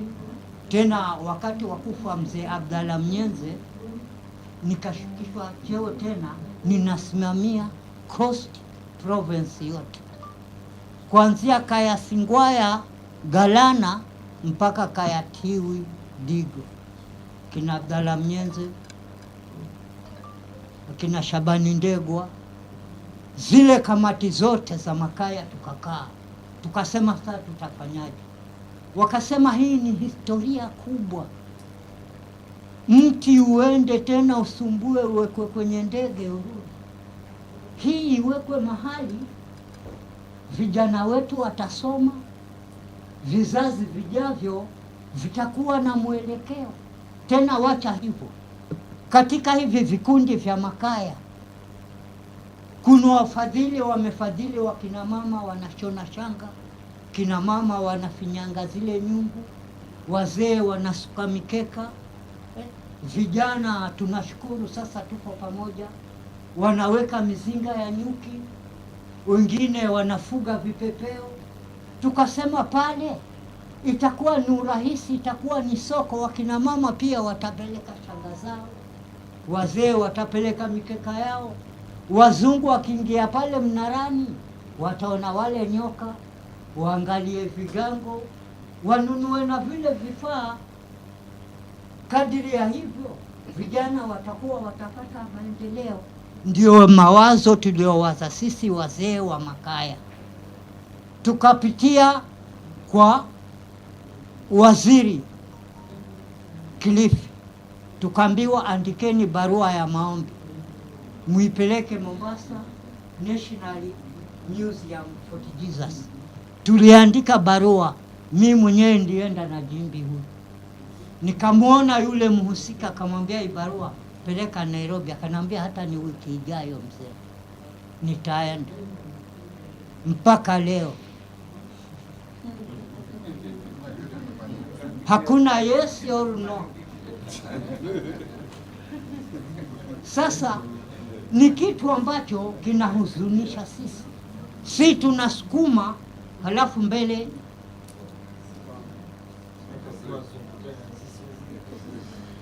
sasa mahali tumepawa. Yule mzungu kutoka Amerika Steve Nash, tulifanya mkutano kwa Zoom, mara ananigeuzia hivi kigango, ananionyesha kwa ushogo hivi, ninamjibu, mara ananionyesha kwa uso, ninamjibu. Ananiuliza ni miti gani ambayo inachongwa vigango, nikamwelezea. Akasema niko tayari. Hata kama kujenga hapo sharing the gate collections. We tell them that, you know, we don't have to share the gate, because the gate collection we are getting is not that much. The money that we are getting from Jesus. Tukasema kama ni mambo ya COVID, sasa COVID tumezoea. Ile COVID zamani ilikuwa tukieta kivuti. Nimesikia kuna mwalimu kutoka Pwani University, mimi nilipeleka dawa zangu hapo, na hivyo wanatibu wao. Wanafanya research na sisi hawatupi majibu. Hiyo kitu nimesikia hapa.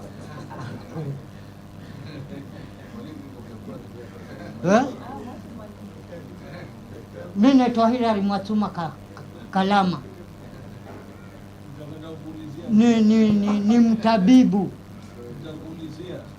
Nimeleta madawa na wakina mama waganga wale warambi.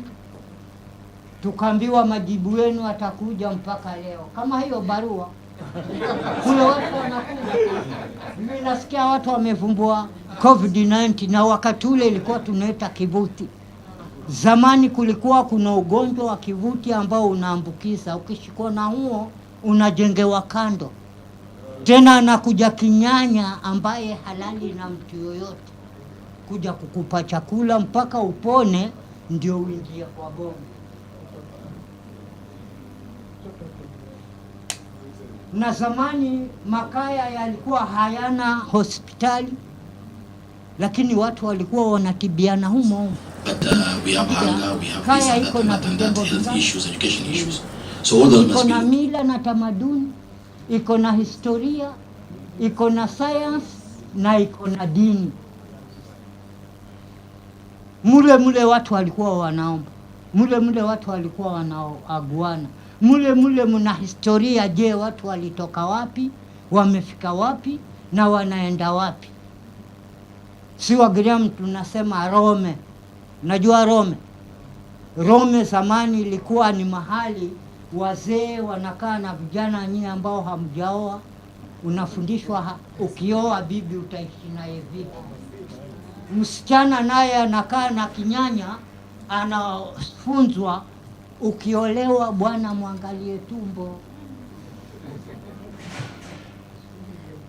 Siku hizi iko Rome.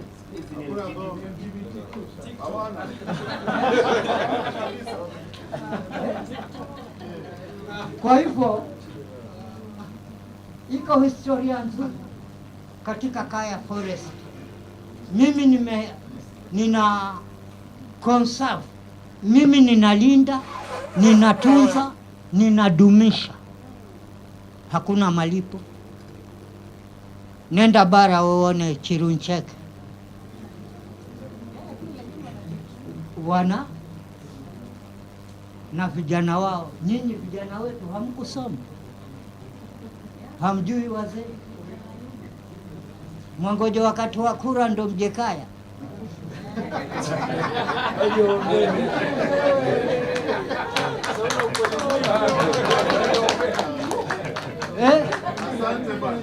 Kwa hivyo siku ya kura wanakuja Kaya. Kwa hivyo hiyo ndio historia, ndugu zangu, wazee wangu. Barua tumeandika kweli, tumepeleka, haijafika huko mbele. Hatujajibiwa kwamba hapo mahali hata kama wamekataa, si tuko na mahali ingine tunaweza omba. Tukasema kila sehemu Kwale ijengewe sehemu ya wazee kuuza vyombo vyao. Mombasa hapa mpaka Malindi nayo. Hivi sasa mmesema Kaya hazina title deed. Wazee wa makaya hawatambuliki. Hakuna sera zozote zinazoundwa wazee wakahusishwa katika mgao wa faida. Unaona mambo mengi sana. Hivi ndio nashukuru nimealikwa. Nasema huu ni mkutano wangu wa 3. Kualikwa kukaa na kupeana mawazo na kupeana muongozo. Hata ijapo elimu yangu mimi nimepaka form 2, wakati huo ilikuwa nifanye KGC ndio uende form 3 na form 4. Wazazi wangu wakaniacha, nikaajiriwa na mambo ya fisheries. Nimesikia watu wanasema mambo ya uvuvi wa baharini. Mimi nimefanya na trawler, nimefanya na mchini, nimefanya na hapa Mombasa kulikuwa na ile meli ya mwanzo ya fisheries Kusi. Nilitembea nayo mimi wakati wa Kivavani. Kwa hivyo iko historia. Mimi najua kupiga mbizi, najua kuogelea, najua kusuka waya, najua kusuka neti. Lakini nimerudi kama Vigango, tunarudi kweli. Asante sana mzee wangu bwana we. Asante sana. Asante sana mzee wangu. Asante sana. Tunarudi kwetu bwana kama Vigango. Vigango virudi Kaya vihaswe. Au sio? Ili viweze kuingia kwenye jamii, au sio? Vije Kaya Kauma na Kaya Fungo. Kaya Fungo. Ndo vitu. Na Kaya Kauma. Ili vihaswe. Sio sherehe. Ngoma za kitamaduni, mabumbumbu, mzele, chakacha, nyimbo zote. Asante sana. Mimi nishawahi kuingia Kaya Fungo, japo niliingia pale mwanzo kwa sababu unaruhusiwa mpaka mahala fulani. Huendi mbali, unavua viatu vyako na kila kitu, unaenda halafu Asante sana mzee wangu. Asante sana mzee wangu. So the Kaya, history, religion, science, culture and traditions. Nataka niongeze nyingine, mazingira. Kwa sababu ya ya msitu, au sio? Tunahifadhi mazingira, tunaangalia mambo ya climate katika hiyo forest, na tiba zote na kila kitu, rasilimali yetu hii. Nashukuru sana bwana. So there are policy issues related to the Vigango reception. I think there is legislation that can be done at the county level. It does not have to wait for the national government in terms of reception. Also, yeah. And then we will invite Lisa. I'll have to interact. The issue, the policy is very important, because if you go to some of, and therefore they are not just pieces of wood. So I want to invite Lisa to make a comment related to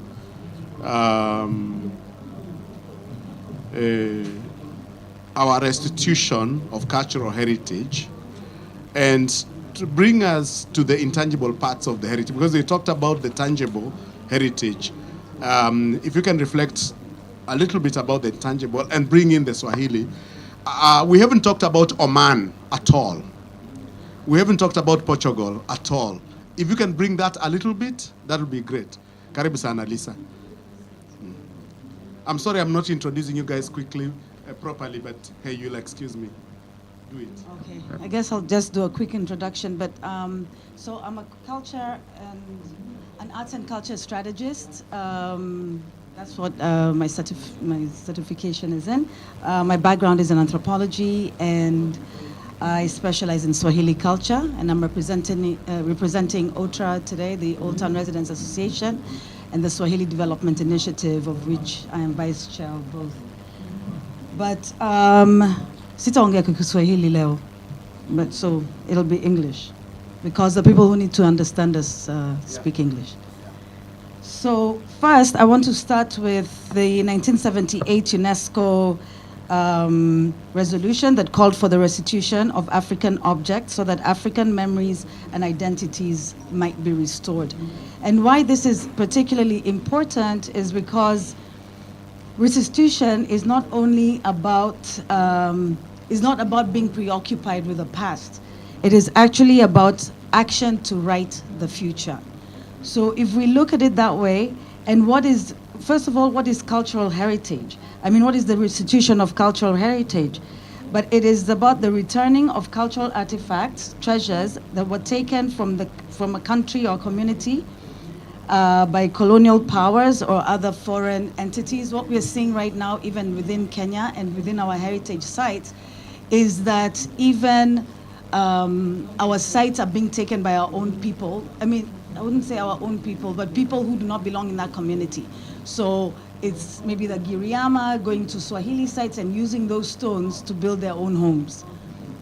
So there's also that part, which is a foreign entity, and to also acknowledge the harm that was done by taking those objects and the disruption of people's identity, their spirituality, and way of life.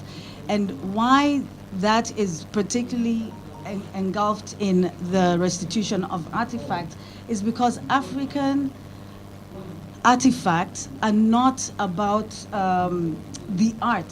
You know, they were not creating art for art's sake. It was actually a spiritually based practice. So the art connects spirituality of the people. That is, like, you heard that about the Ngaji, you heard that about the Vigongo. They're just not pretty things. Even Lamu doors, each was a signature for that home. So you'll see chains motifs, you will see motifs of Persian influence or Indian influence. It actually speaks to the person of those doors. Those doors were all custom made. There was not one that was like the other. So people are now using them. It's now been converted to a coffee table in somebody's house. You don't know how much history how many spirits you have brought into your house by having that door as a table, you know, or that window as I don't even know, as a frame for your picture of your family, you know. So we're calling all kinds of spirits that are inherent of the Africans, and especially actually every African culture, and they call it ancestral worship, but it's not. We honor our ancestors for a reason. Isn't Jesus is somebody's ancestor? You know, isn't the Buddha somebody's ancestor? So yes, we're all honoring our ancestors, and we should be allowed to honor ours in our own ways. So our art, our vigango, our ngajis are all living art. They are transformative. They do not, also they're not stagnant. They were made to move. They were made to be transformed. And so also, sorry, I'll just interject a little bit. For the Vigango, it's okay that they go back to the Kayas. It is okay because, and it's okay for them not to be restored forever. They were not meant to be. So allow the spirits to release and let it come and empower and engulf every spirit. Don't want to hold them, especially not in the museums, yeah? So the goal for protecting our cultural heritage is really for our people. It's actually for the spirit, for the intangible heritage that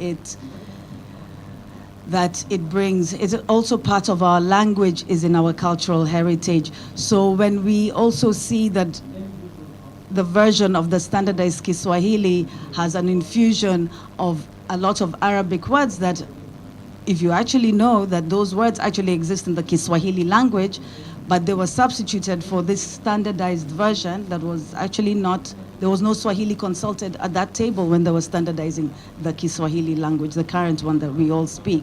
So Kimvita, Kiamu, have all the words that you need in 100% Bantu that does not need to be substituted by any Arabic word or any Portuguese word. We already had all those words that now is in the standardized Kiswahili. So when they say Kiswahili has Portuguese and is an infusion, no, Kiswahili is there. It is standard. Nikingozi, the Wangozi were here before anybody was here. So, you know, so we have that. And for us, and for the Swahili especially, as you know, they are one of the most marginalized cultures in this country. And because their otherness was constantly being emphasized by the colonialists and by our occupiers, our invaders, the Portuguese, their otherness was always emphasized to a point where they've actually forgotten who they are and where their Africanity lay. And in that way, they've ended up disinheriting themselves from the African story. Because the more they will say that they are mixed, and you know, you will come and you will not look at us as Africans. And yet our history is documented longer than anybody else, especially in Kenya or in Tanzania, I'd say along the Swahili coast. I mean, our maritime industry goes back 3,000, 4,000 years, and it's well documented. So we have and once we embrace who we all are, the Swahili culture is the last living chapters of our history, where you can actually come, touch, feel, see what the 1,000, 2,000 years of culture. It's right here, right now, within Mombasa, you know. And the more we do not put this education, part of the intangible heritage and the cultural heritage is in the education of our people. And this is why we will continue to fail, and why the museums, and we are seeing that there's no interest in culture. It's not in our education system. Why aren't we teaching history? Why aren't we teaching everybody's cultures in our primary schools, in our ECD, in our high schools? There's a reason, and it is because it's part of the restitution of our cultural heritage by putting culture back into our schooling, because it was taken out because we followed a colonial system. And in order for the colonialists to have gained power, they have to take culture out of our education. And yet we're using the same education system they left us. We're just doing some panel beating and some mabati patchwork to try and hold into a system that was never meant for us. We were not supposed to be educated. You know, we were taken out of our land, put into these concentration camps that they called reserves and all these things. We were made to eat foods that were not ours, like maize and wheat and rice. That's not our food. So in all that is part of our cultural heritage. And the restitution of that is not only about the tangible, it is also in our knowledge and in our remembrance of our languages, because our history sits in our language, it's in our oral history. We never, okay, the Swahili did write their history. I mean, the Portuguese burnt a lot of our literature, but the other cultures had it in their oral history. But when you are meant to forget, when you've taken up a foreign religion that was never meant for you, and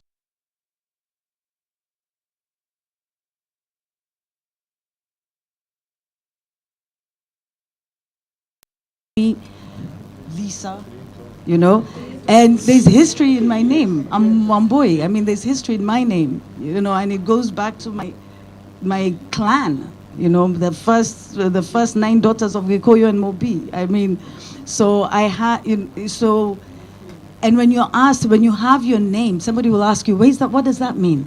Where is that? And when you say, what's in a name? What's in the language? Like we talk, Okoa Mombasa, we're trying to get back the Mamangina waterfront to have Shehem Vita, the founder of Mombasa Island, or his great grandmother, Mwanamkisi, the queen of the Swahili, the queen of Kongowea. So if we had those names, huh? The queen of Kongowea, Mwanamkisi. So if we had those names on our monuments and our roads, then you have the conversation and you learn your history. So let me see. There was one last thing I wanted to talk about allowing the spoils. So I read a lot on Dr. Sarr, who had, he was given a commission to do a report on African heritage and the restoration of African heritage. And in 2018, it was very recent. And in November of 2018, he released the report. It was commissioned very early in 2018. I think January and November, they produced the report with a fellow French guy. It was actually commissioned by the French government.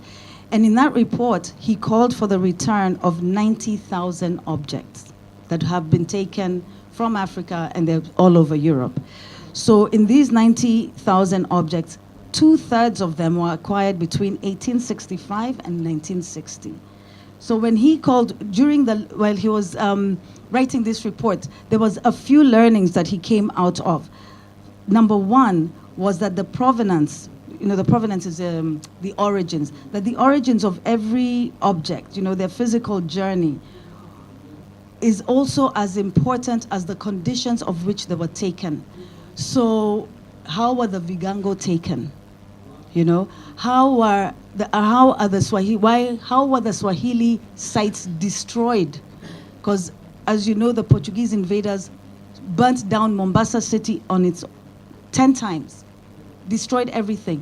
They went through the villages, not the village, the city of Mombasa, cut off because they were in such a hurry to loot. And the women of Mombasa were draped in gold and silver, wearing silks. They're in such a hurry to loot that they chopped off every hand of every woman they found walking on the streets. So even in those artifacts that we find in Portugal and in Oman, how were they looted? How were they taken? How did they get there? So that history is within those artifacts. And the intangible of that is that we do not even know this history. And when we know, and that's why I said there's a reason why we do not know it, because if we know it, we will demand it. And we will demand that back, and we will relive the pain of that and release it. So anyway, so that was the first part. And the second thing that he found is that restitution also involves numerous political and philosophical and relational implications. And that is why it is very difficult, which includes, of course, the reconstruction of the entire memory and history while confronting colonization. So the restitution is always, how does this affect young Africans? And how does it affect the development of the continent? And I think if they knew the journey of the artifacts, then they're able to address who they are, where they came from, and how, and how to continue to develop the continent. And then how does it form or destroy creative outlets? Our culture, and this is why I always look back and look at Kenya, like as opposed to Ghana, that was brought up earlier. And why does why is their culture so far advanced than ours? Because ours was cut and arrested for the people of the coast. It was first by the Portuguese invasion, then the Omani occupancy, then the British the neo-colonialism of the British Bara. And I think that was the final nail to the coffin of the coastal people. And that's what we're still trying to recover from that from today. But once we answer those questions as to how does it affect the young Africans, how does it affect creativity and how we create? Right now, you can see in Kenya, there's a big imitation of the West. That's because we have no idea of our history. The minute we get our cultural heritage back, or at least in the agreement, when I talked to the Portuguese ambassador about 2 years ago, and we had gone down to the museums and looked at the Vigango, and we went to the Saint Baptiste, I think. What is that ship that they have the wreckage in the upstairs part of the museum? That's San Antonio. When you go there, and they're really preserving it, and they've put them in these little styrofoam things, and they're really preserving it so that they can be preserved for posterity. I was like, can we really get our things back and preserve them to that order? I think we will be much better off getting an agreement with all these museums, whether it's the British museums, the Louvre, whichever they are in Lisbon and wherever, get an agreement that we take full commissions on every visitor that comes. As long as they're passing that, we get a stipend, and we have full access, maybe digital access, that we do digital museums. The people have, so that all our people have all the access to their artifacts.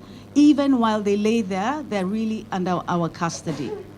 And I truly believe that is an immediate way forward until we figure out the next thing. Whether a museum setting, which is a colonial derivative, is that how we want to present ourselves to our cultures? Is that how, I see a AR or a VR, that is augmented reality and virtual reality of Gede, for Jesus the way that it used to be, of Jumbalam Twana the way that it used to be, in VR.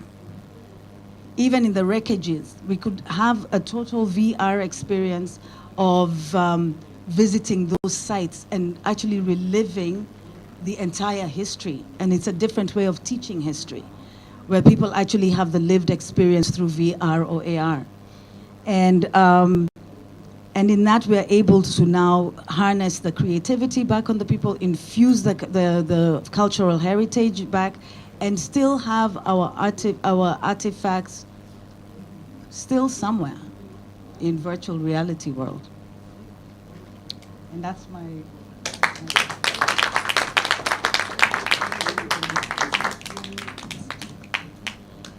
Thank you, Lisa Kibutu, for that. And thanks a lot for bringing in the virtual reality experience, augmented reality, the technologization of our heritage. And of course, the whole question of location of our heritage, whether that location should be out there. I think the decision should be ours eventually, whether communities should decide whether they want their staff to be located in Europe or whether they want their things back the way they are, And of course, now we have a lot of creatives who can now turn all these things into virtual reality and digitization and so forth and so on. So I want us to have very few minutes of interaction, because I think that we have interacted somehow and we have really, really gone deep. Just a few minutes, halafu tutaingia kwenye some, how do we move forward? Athman?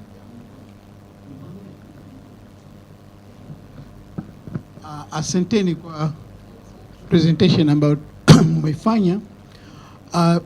Mimi nina kitu kimoja ambacho Mwafrika anacheza ngoma, na ukimpigia ngoma ambayo ngoma ile haina mshindo wa kisawasawa, haichezi kabisa, hata hainui bega. Lakini kwa ngoma yenyewe imeandaliwa vizuri na inapiga mdundo ule wa Kiafrika, anaicheza. Sasa shida yangu kubwa ni moja. Nimemsikia Prof akisema kwamba katika hii ngoma lao ya Rudi wamejitayarisha tayari namna ya kuipokea hii ngoma, namna ya kuhifadhi hii ngoma. Asante sana. Umeshajitayarisha kwa namna hivyo.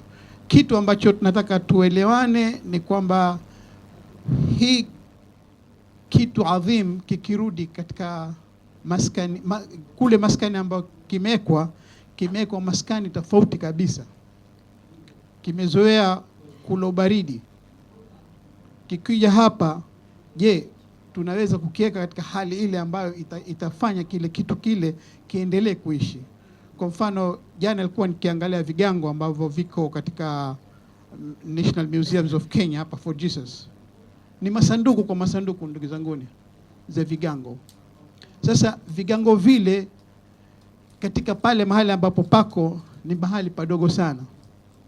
Ni mahali ambapo kwa sasa hivi inawezekana kuvieka pale, lakini sifikiri kama baada ya muda fulani vitu kama vile vitaweza kuendelea kuwekwa pale kwa hali ambayo sisi tunatarajia.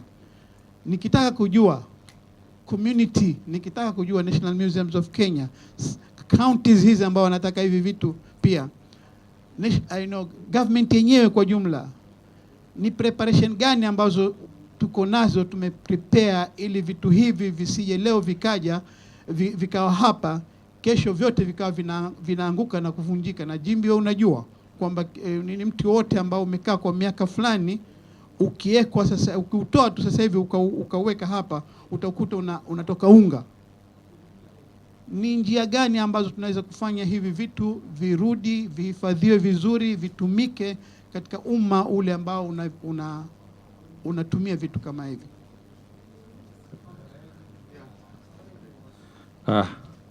Mimi ni ushauri. Babangu alikuwa ni traditionalist ama Mswahili. Hata my youngest brother anaitwa Fumo Liongwe. Yeye yuko Amerika for the last 40 years.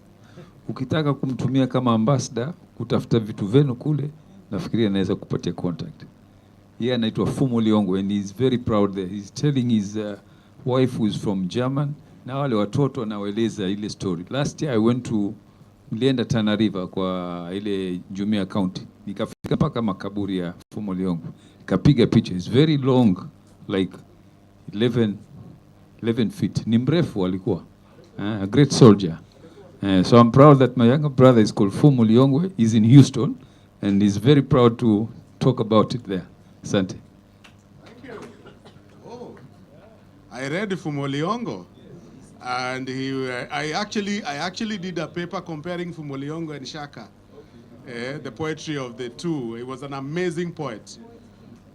Amazing poet. Nataka Kasena, alafu tunaendelea. Yeah, mi yangu ni swali, kwa sababu nafikiri presenters ambao leo wametupresentia zile vitu ambazo wametuonyesha, wametupa elimu ambayo ni deep. Na nafikiri kuna dada pia pale alikuwa anaangalia the issue of connection with the generation ambayo tuko nayo sahihi. Unajua mtu kama mimi naelewa kigango ni nini. Na nikisema, na swali langu ni kwamba wale vijana wa sahihi na wazee kama nyinyi, hizo connection zitatoka wapi? Kwa sababu last year, Prof, ni vile tulikuwa hatuja connect na wewe, ningekualika kwa hiyo sherehe. Mimi niliweka vigango kwetu nyumbani kwa sababu baba yangu na nyanya yangu walikuwa anatusumbua sana. Mara nyumba zinachomeka, mara nyoka anakaa kwa nyumba karibu 3 weeks. Mnaenda shambani mnaona vitu za maajabu, nyuki wanakaa sitting room for almost 3 weeks. Hawatoki na hawaumi mtu. So hivyo vituko vyote hivyo, lakini kwa sababu brother yangu mkubwa yeye ana ignore kwa sababu ameokoka. Lakini katika ile family sisi kuna wengine ambao hatuendi kanisani. Sasa zikawa zinatu affect. Ushelewa? Mzee mmoja akaja tu akasema nendeni Virimani, Kimijikende inaitwa Virima. Nendeni Virimani mkaangalie hii. Tukaambiwa hii hali ni baba yenu ndo anataka mumregeshe nyumbani.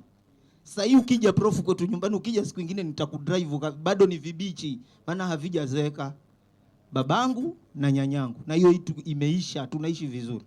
Kwa hivyo hawa vijana, na mimi wakati nikiweka hiyo sherehe niliambiwa huyu amepagawa, huyo hana akili. Hizo ni vitu za zamani. Sasa nyinyi wazee, tunaelimisha vipi vijana katika hali hii?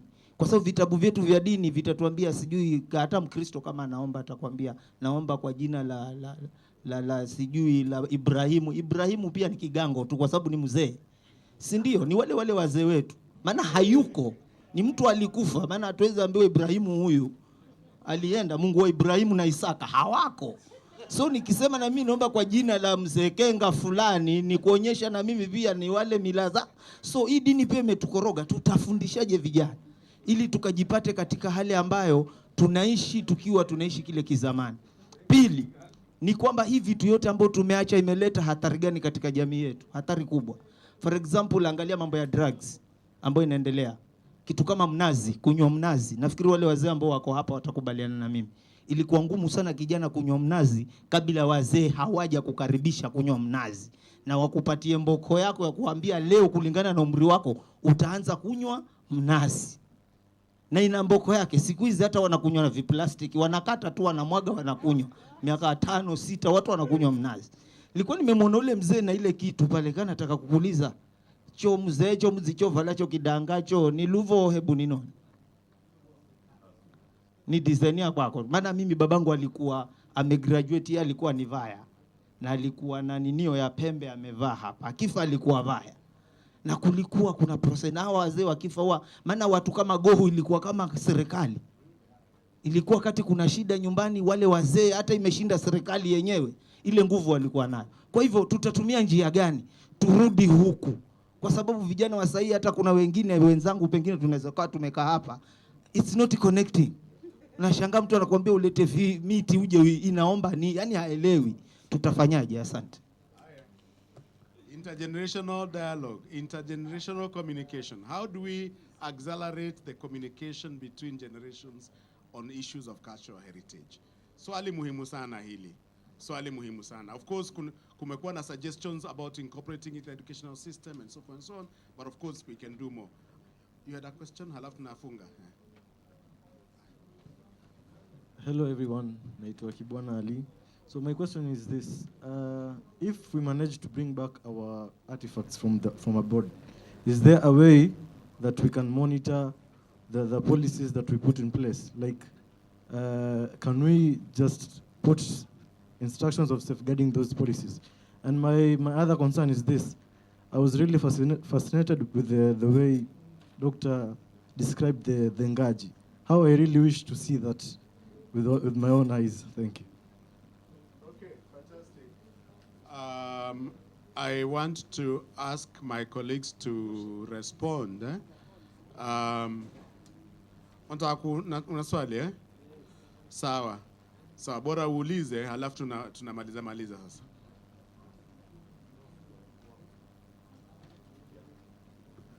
Yes, mtanisamea kwa Kiswahili, I'm from Lake Region. Yeah, so kitu nilikuwa nataka kuuliza, mimi napenda culture, African culture, na nimeenjoy sana kukua na wazee. In fact hata tukiwa home, mamangu ananiuliza vitu mingi, na yeye ni mzee na mimi ni mdogo, manake I do take my time to do research about our culture and other people from other communities. So shida yenye iko tena, unapata mila inapotea juu ya siku hizi wazee wameingia digital. So unapata kuna hiyo time ya kukaa na watoto wafunze, lakini wakati tulikuwa tuna grow sisi, babu yetu tulikuwa tunawekwa pahali inaitwa jina in English. Tunaweka nini, tulikuwa inaitwa bonfire. Actually tulikuwa tunaambiwa story. But sasa wazee ukienda hata kwa club unapata wao ndio wana dance na watoto wadogo. So hakuna time utapata mzee amekalisha mtoto chini amwambie history. So naweza omba sana vile tunaweza connect na hao. Junapata tumewacha mila kabisa. Hata hiyo kitu yenye alikuwa nasema about vile walikuwa nasumbuliwa. Unapata culture ukiangalia iko almost the same na Luo culture. So ni kitu siku hizi ukianza ufanye tu mistake kidogo ama hizo mambo na vigango, huyu ni mganga huyu. Watu hawaelewi. Asante. Watu hawaelewi. Watu hawaelewi, wanaona kama ni miujiza, wanaona kama ni uganga, ni uchawi, ni nini. Yeah, we need to do slightly more. So I want to give my colleagues an opportunity, but I just want to make one statement, that one of the things that we need in this country as a matter of urgency is a restitution of cultural heritage policy. Hatuna policy kabisa in this country on restitution. So that's where you begin. Sawa. Halafu from there now we can do a lot of, because then it allows for systematization. Mzee Jimmy, endelea. Asante sana. Maybe I need to respond to Atman's question kuhusu mambo ya uhifadhiji wa hizi organic materials, because vigango ni miti tu na tukizitoa nje zitaweza kuharibika very fast. Na hiyo ndio sababu ambayo sisi tumeziwacha zile ambazo zimekuja collection laboratory. Lakini vile viwili tulivipeleka kwao, kwa sababu traditionally kigango kianguka chini unakiwacha kinamalizika yenyewe naturally. Kikioza ni sawa. Sasa hivi kwa sababu vimekuwa plucked out, viko tofauti na vile ambavyo viko kwenye village landscapes. And that is why, kwa sababu vimekuwa zimeregeshwa, na feel they've got a story to talk about. Ndio maana tunataka mahali ambapo tutaziweka zote pamoja na ile story izungumzwe pale. Na the other thing, hiyo ni ya kwanza.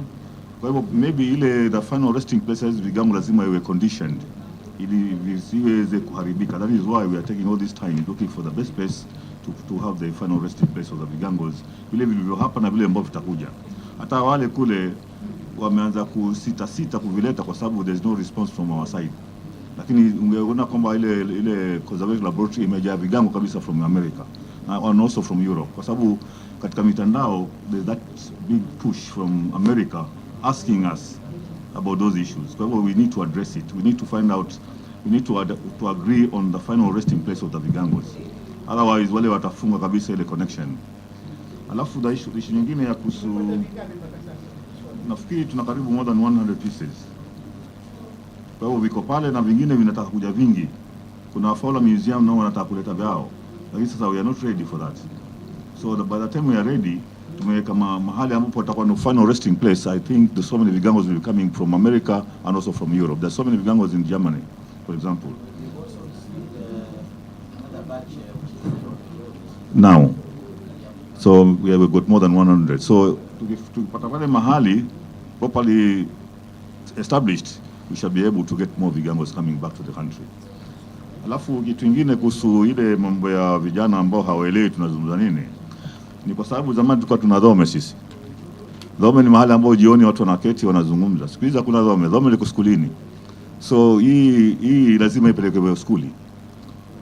Wazee waza kunazungumza na vijana huko skuli, lakini siku hizi wazee uketi na vijana ni ngumu. Hawapatikani majumbani. Wanachukua muda wao mwingi skuli, na kule skulini ndio ambako wanafundishwa mambo mengi. So I think we need to go to the schools and be able to get this information across. Na issue ya policy, that is very significant. Bila hiyo, there's nothing much we can be able to do. Yeah. Okay, I want to say something about the policy, but why do you want to preserve the vigango? Why should they last forever? And that's not what their function was in the first place. You need to allow those spirits to release. Anyway, and then let me just tell you. So in 2003, Kenya actually ratified the 1970 UNESCO Convention on the means of prohibiting and preventing the illicit import, export, and transfer of ownership of cultural identity. Cultural property. So it has been ratified. There is policy completely in place by Kenya. It has just not been implemented. So. That's the UNESCO Yeah, yeah. So they ratified the UNESCO, yes, the UNESCO Convention. So Yes. you ratify, but you need now to bring it into national legislation. Yeah. National law. That's what is, we're missing that. But you also need for effect, and this is advice from the law reform commission. They have advised that any legislation that you have ought to be preceded by a policy. Because if you just do laws without a policy framework, they tend to contradict each other. So we need a restitution, what we can call a restitution policy, and then we do the other. I think Athman spoke about that earlier, about what they have already in the policy. They've already taken it. Thank you, Prof. I wanted just to also put my 2 cents on about 3 issues. The first one is on storage. When we are considering the storage of the Ngaji, we looked at this and we saw that it is a big challenge because of the different or diverse interest the Ngaji has created. But as I started by saying, the ultimate say about the Ngaji comes from the institution of the Haye. When I sit here, I have the ultimate authority on matters culture among my people for those who would want to be culturally correct. If you want to be culturally correct, then you will follow culture. And culture demands that what the Haye pronounces on culture is final and cannot be challenged. And why isn't this challenged? It's because although he speaks with all his authority, he is advised and actually takes advice seriously. And this advice which is given by some serious people. And therefore, about the storage of the Ngaji, fortunately, my people trust me, and I have good people who are involved in the science of museology and archaeology. We have even some young boys who are from my community who are working in the museums. And in the museum hierarchy, I have some very good friends at a very high level who will be able to give advice on how we can best keep this Ngaji. Unfortunately, the last rider is the Ngaji cannot be displayed. It cannot be seen by the uninitiated. Somebody who's not a Kijo is not allowed to see it. So we still intend at this moment to keep the tradition of the Ngaji as it was and as it is. We restitute it to its original form. Then the Kijo, it is about initiation. How do we initiate people to be able to have the culture in them? Fortunately, the GASA system, as my brother Yese can say, it is based on age groups, and there is clear ascendancy in this system to the highest level, which is Matabula, and it is from the Matabula that the king and the initiators initiate members of the community to the highest level, that is the Kijo, where they are the custodian of the traditional law and culture. So this has not died yet, and I think there's around, we are now, the Kijo I think are now remaining about 10, and they range from 15 to usually not more than 45 in our community, and we are in a round of recruitment. And lastly, we have to understand that traditionally, like my brother Mzee Mwatsuma said, the traditional space for leadership, it is actually a three-chamber governance, where we have the GASA, where every adult male and not so adult, but who have passed through the initiation into manhood, is a member.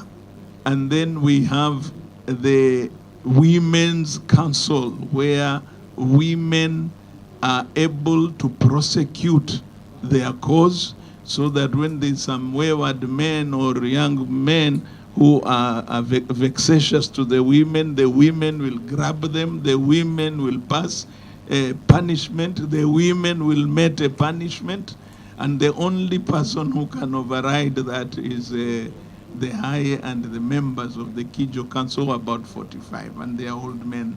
They are all more than 70 years old, and they would think twice before they save you from the women until you may have gotten your proper punishment. It is worth noting that it's only the women and the Kijo who can actually mete corporal punishment on anybody. The only person who is saved from their wrath is the king, because he usually carries himself in a manner which he does not require to be. Yes. And to tell you the truth, the ones who say that they don't support so much the king, they are the ones who give very heavy punishment, the women, the people from the south. Yes. I wouldn't so. Yeah, I think that there is really quite a bit of learning. There is already conversation globally that part of the reason why our democracy is slowing down is because we have not taken into account the cultural institutions in our communities that can drive the democratic agenda. So that the framework around which democracy is built is actually a very shaky ground, the Western model, but that if it was homegrown in terms of, the utilization of the GASA and other systems, and the enduring checkers and so on, that was incorporated. And we are doing that within the legal framework, where we have the authentic dispute resolution systems, traditional systems, and so forth and so on being incorporated. Maybe we need to do more. We need to pay more attention to these things. So, naelekea kumaliza. And this is the way I want us to do this. I want us to go back to the morning when we were discussing cultural heritage and the blue economy. And we had fantastic presentations from Dr. Nina, Dr. Caesar. We had also Aisha, Fadil, Ali, and we had all these very interesting discussions. And I want us to pick from that morning discussion some of the things that we need to be able to do going forward. Okay?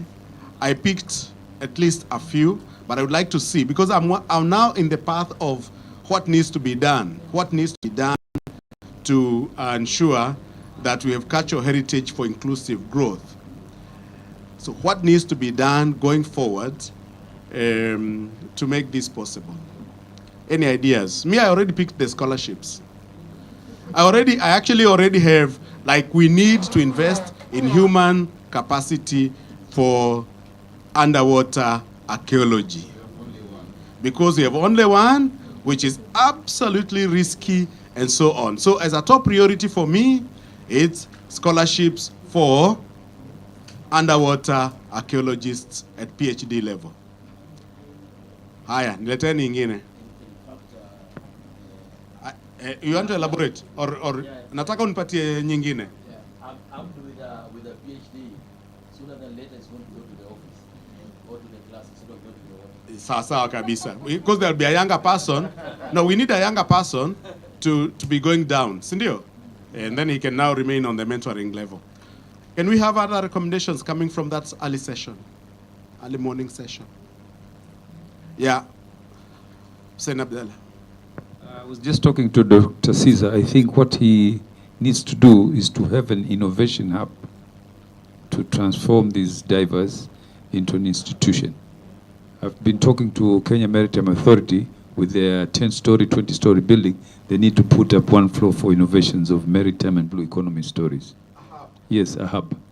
Specifically to do with maritime fisheries. You know, the other hub, like Swahili hub, is just IT stories, okay? But this one would be specific for, maritime hub. That is what I've talked to Dr. Caesar. Another thing, we need advocacy. The mwananchi ama the community at the ground level hawajui hii blue economy story gani. Wasikia. One guy at Kilifi was interviewed for a position, akaulizwa what is blue economy, asema something in the sky. So, no. So we need to advocate and tuelimishe watu hii blue economy iko wapi. So advocacy. Okay. Advocacy, I think that we take it because we are now going in. So we have picked already two: scholarship for human resource development. Then we have also talked about the maritime hub, innovation hub, which is really critical, and I think it is possible to do that. Then we are also talking about advocacy and awareness creation around the blue economy, because this is not sufficiently understood and known, and that is the only way that the communities can come on board with regard to incorporating it in their own lives as part of community involvement. Still, and community participation. Athman, I'm still in the morning. Yeah, we already, according to Dr. Nina here, she told us we already have quite a number of young people who are divers. Am I right, madam? Yeah. Why, Dr. Caesars, don't you start from, getting those young people trained in order to help us to protect what is underwater? So in other words, build partnerships with CAMFRE, between CAMFRE, Kenya Maritime Authority, and other institutions to strengthen the underwater work, either it's the research or, and also the media. Yeah. So build partnerships around blue economy that are sustainable and that are solid, and that these partnerships are deliberate and systematic, because you can actually do a lot of joint activities. Once you build the partnerships, it's very possible to do. And we say that including the media, including the creative sector. I mean, the creative sector is really, really key for awareness raising and advocacy. So we need to be able to bring them on board. Anything else with regard to blue economy? Yeah. Thank you, Prof. Just an addition, my name is Ezekiel Gikambi. I'm in CAMFRE. We work together with Dr. Nina. My contribution is that we need to institutionalize the community initiatives into the institutions and government. For example, in CAMFRE, we partner with so many communities all over the coast and in any other branch of CAMFRE around the country. For instance, there is a model project called Mikoko Pamoja at the South Coast, which is the only type of that project in the world. The community preserves mangrove and they sell a carbon credit to the international market. That's why we had the Crown Prince of Norway and the Crown Princess of Sweden visiting last year. So there are big things that are happening that can be institutionalized, and then the community will be empowered to move with, especially in the blue economy. We have projects in Kibokoni. We have coral reef restoration.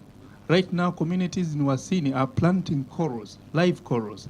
They are marvelous things, and I think now, Athman, utafiti uko wapi? Where is that research? It's there with the community. So in other words, the community participation should be deliberate, yani very deliberate and institutionalized. And very intentional. Yeah, very intentional. Isiwe tu ni kubahatisha. So that when we are designing our programs and our interventions, tunajua kabisa that the community is there, and these are the activities that our communities are going to be involved in, and here are the resources that are actually also going to the community to implement their part of the initiative. Sasawa. So that it's very deliberate, systematic, and integrated very well with the overall intervention or overall program. Yeah. Bado tuko kwa blue economy, sio? I have an idea which I think might help bridge the gap between the generations.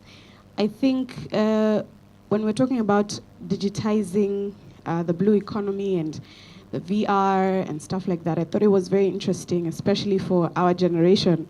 It would definitely catch our attention. And I think definitely keep thinking in that direction, because I'm thinking about my cousins who have iPads with them, you know, and they know how to use their phones and stuff like that. And maybe in line with that, you can also think of video games, and maybe, you know, the games that some of us play right now, you know what I mean? Maybe reimagine how you can look at these underwater museums and present them in a way that will be interesting for our generation, because we don't go to museums unless it's a school trip. And you want someone to authentically have the love for that information and for the knowledge that you've set there, because it's interesting. But I can't tell you how many people in my generation will sit through this whole day just to hear this information. So I think definitely use technology, and it would also be an interesting way to get the youth involved as well, because we have Africa is like the hub for technological advancement, so definitely work with a lot of young people as well to develop these things, because there are a lot of young youth in the tech space right now. Yeah. So again, the utilization of technology to connect blue economy and cultural heritage, so that we are using this. Yeah, can step in. Just to go a little bit on that, I'll tell you that yeah, we're very involved in gaming, where we've actually done 2 Swahili cities that are being developed right now in between these gamers between Addis and New York that are developing games, like serious games, and even Minecraft. There's a Minecraft section that is being done that is all based on Swahili cities.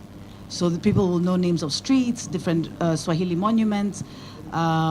It's amazing. It's an amazing game, and I keep having to approve each step of the game, and it's like really good. The other thing that I'm working on, because I do product placements for movies and that kind of stuff, so instead of product placing just for products, I'm placing like cities, Swahili cities. We can obviously incorporate, like, you know, just a backdrop of a movie, you know, even if it's a romantic scene, but it's in front of the underwater ship, you know, and just incorporating that into movies. And this is the way the West sold their history. Why do we know it so well? Why do we know so much about America? How come we know so much about Europe? You know, it's because they've put it in the movies, they put it, all their backdrops are their historical sites and their cultural heritage. Yeah, so it's time that we use our own backdrops for movies, even for foreign movies, and even for our series and things like that. I don't see any historical anything in our series. We're trying to imitate the West, you know. Yeah. So again, going back, cultural heritage, blue economy, underwater, utilization of cultural and creative industries, film and so forth, and music and so forth and so on. And of course, we are getting in the arena of AI. Yeah. Mzee wangu ulipo na msije mkaona kuwa nikiongea ni ngaji peke yake. Saa hii I wanted to point out that we have very great underutilization of our higher institutions of learning. How many people know, for example, that in Pwani University, in her department, Dr. Rukia, we have some work which is being done on fine arts, performing arts, and things like that.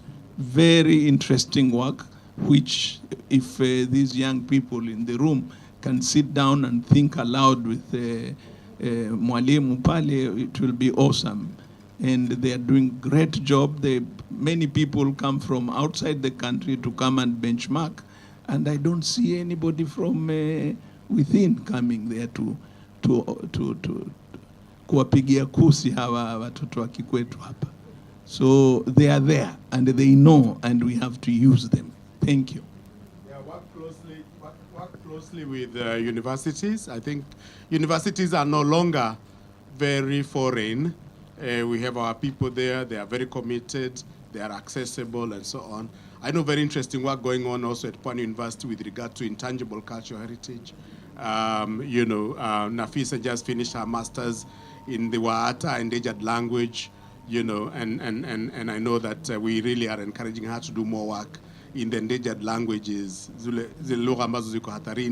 and there are a lot of other young people that are doing very interesting work in that university, whether tangible, intangible, and also creative arts.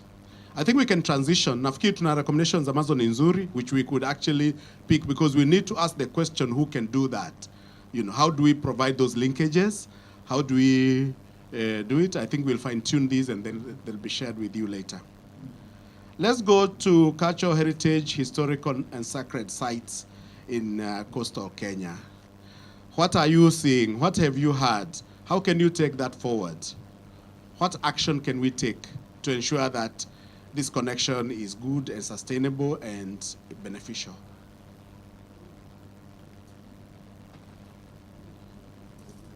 Oh, naona Elebana alikuwa ametoa mkono wake mwanzo. Nilikuwa sina uhakika kama ulikuwa umenyosha.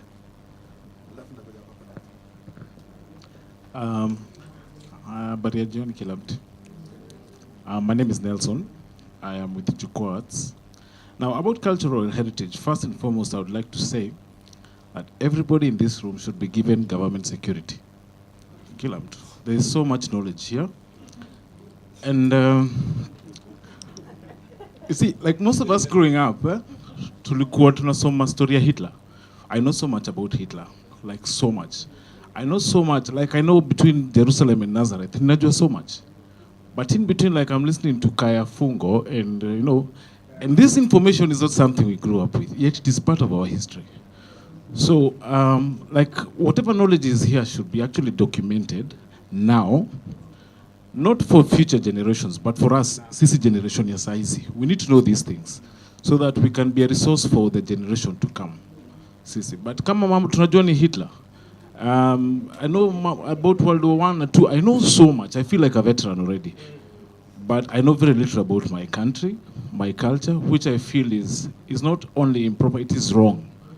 So I think we need to rewrite our history as a people. And maybe because the government cannot do that for us, somehow, if this knowledge that is here can be tapped and made available for us and younger people who are interested in it, then I think we'd be taking a first step towards that.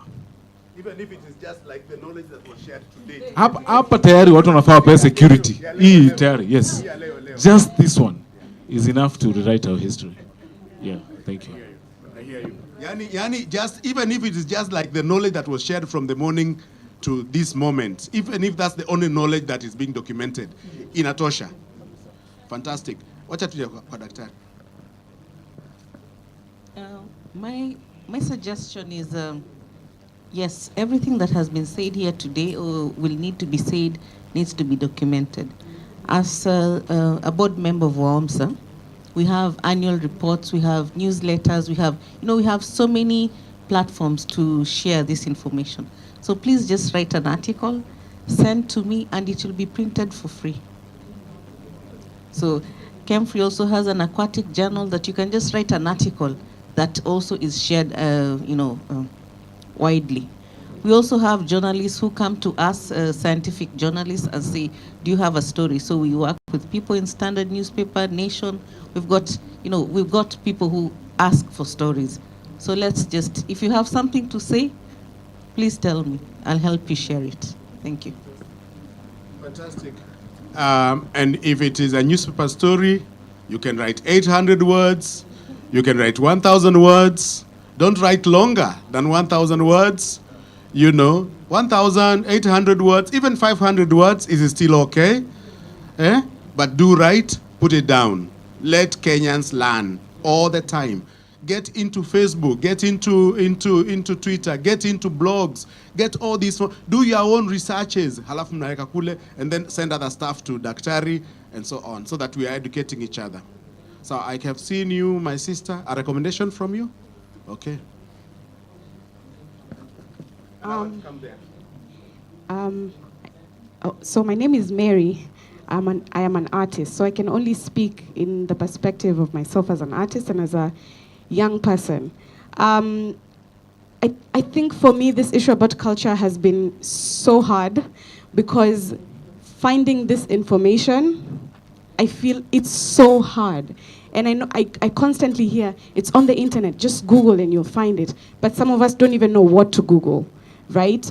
So I feel like it took so much for our history to be erased. There were very many deliberate steps. And so we have to come back with the same tenacity, with the same aggressive nature to bring it back. We can't just say there's so much research. We can't just say there's so many spaces. We don't know about them. We were not supposed to know about them. And so we need to be louder about these spaces. We need to be louder about these opportunities that you guys know amongst yourselves because you're colleagues, but we don't, you know. You have to take deliberate steps to take this information to the youth.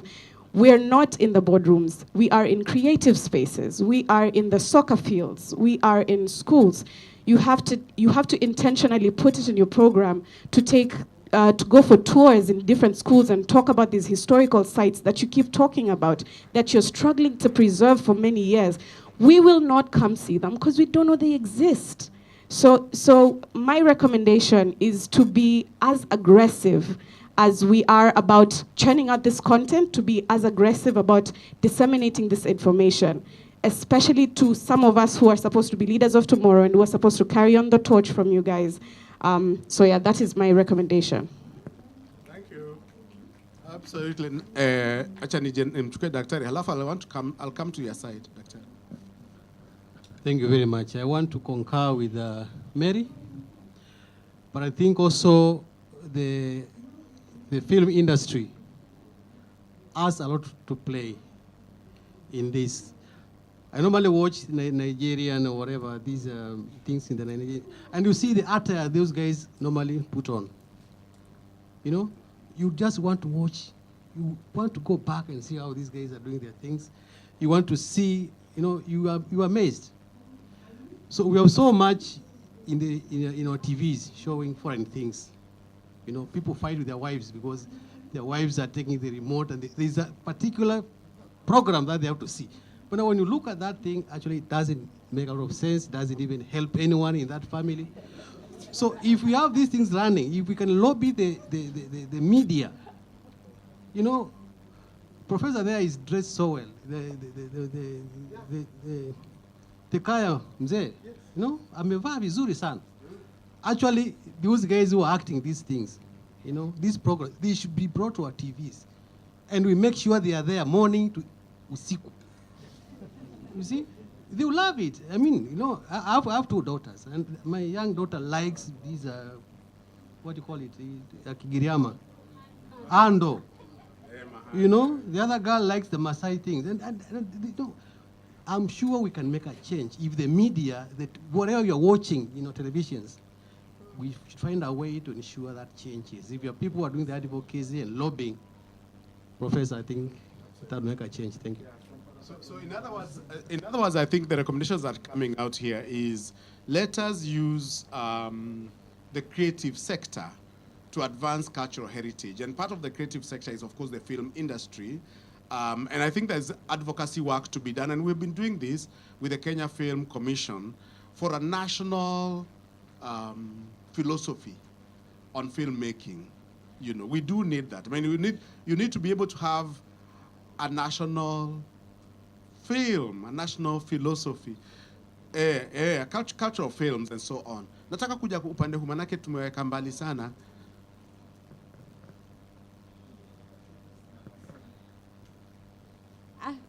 For me, maoni yangu nilikuwa nasema madamu kuna karibu 900 huko na kuna zingine nafikiri kimimi nimesoma primary huko kwa JC na social study na history kwa high school.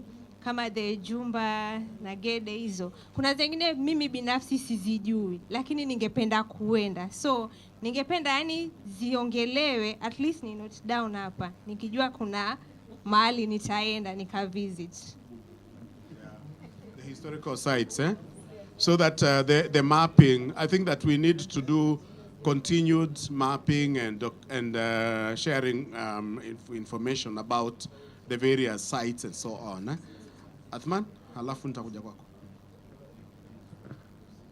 Thank you, Professor. I just want to say one thing, that as Kenyans, we are trying to, and Africans generally, we are trying to change the narrative in as far as our history is concerned.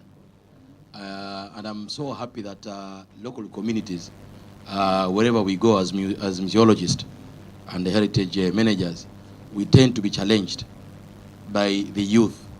And I want to give an example of when we were trying to write the storyline for the World War I Museum at Makitao, ama Taita Taveta. When we called the community to give us the suggestion, almost all of them, they had a complete different story of the World War I. And us, from the elite point of view, we have a complete different story. Ours is so much laced with the Eurocentrism.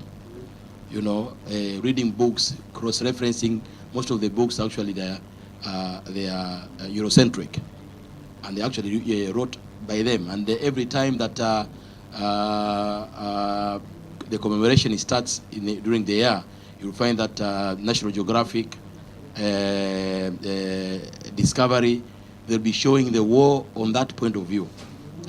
Now, recently we had an exhibition where for the first time, even as we've learned that actually behind the curtain where European archaeologists were involved, they were great Africans who are actually the one that identify even some of these sites. You see, like for instance, here we have Dr. Athman Lali. He is the one who will actually say, we need to go to this particular site, there's this and that and that and that.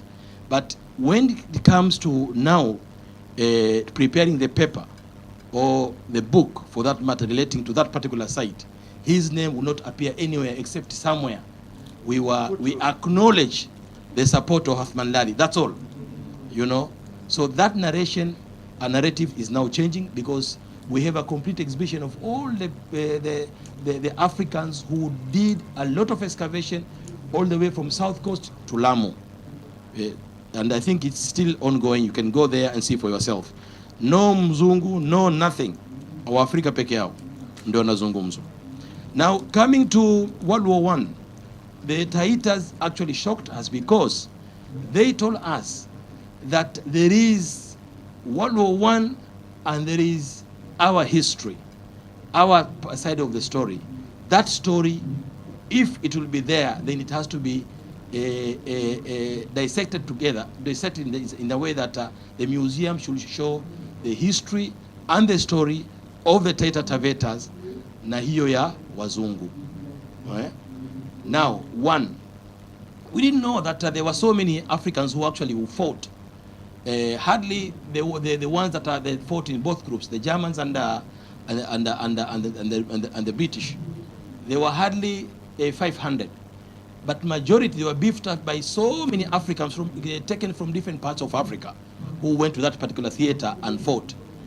Now, even memorial places, they aren't there, apart from kuna ya Wahindi, which came later, and those are for Europeans. But now we are saying that we have to create those ones for Africans, and those ones will be at the museum. You see, so the museum now will actually talk. During the war, there is one community there, a sub-clan, refused completely to fight. You know what happened? They were all taken and banished somewhere in in Kilifi, Malindi, sorry. They even forgot their language. So when they came back, they could actually communicate in Taita Fani Taita, and including, I mean, less together with Mijikenda. You see, that particular community has gone back, and each time they were being discussed by their compatriots. They will be discussed kwamba hawa ni wale waasi. Unaona? These hawa ndio waasi. Mpaka leo, you can imagine. And then we have those communities which the Europeans actually went and raped them, literally. They actually have a very fair skin. That community is there. Na wamejitokeza sema mimi babu yangu alikuwa ni mzungu. You see? So we'll tell those stories. So the narrative is now changing, and I'm so happy that that is not coming from the elite point of view. It's coming from the other side of the political or the methodological thought. Thank you. I think again trying to frame this as a recommendation is the need to consistently interrogate the narratives around historical around cultural heritage, and to ensure that the narratives capture, the complexity of our experiences, and that they represent Kenyan people in positive light and so on, and that the narrative is not skewed towards a Eurocentric view. And I think that's very, very important, which takes me to another issue about capacitating, those people who tell our stories. Because are they well prepared to tell the stories of our people? Do they know the stories which they can then tell? How do we build that capacity? How do we build that capacity so that our people are able to tell their stories in a deeper way?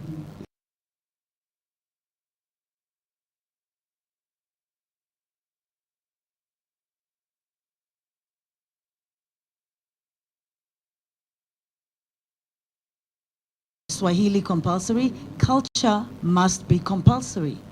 Right from ECD and going on, and there's books that are on the ECD level going up, and that, there is no choice but to make culture compulsory. Then you have, but written by Africans. We no more of the colonial books and the colonial authors writing our story. We have to write our stories.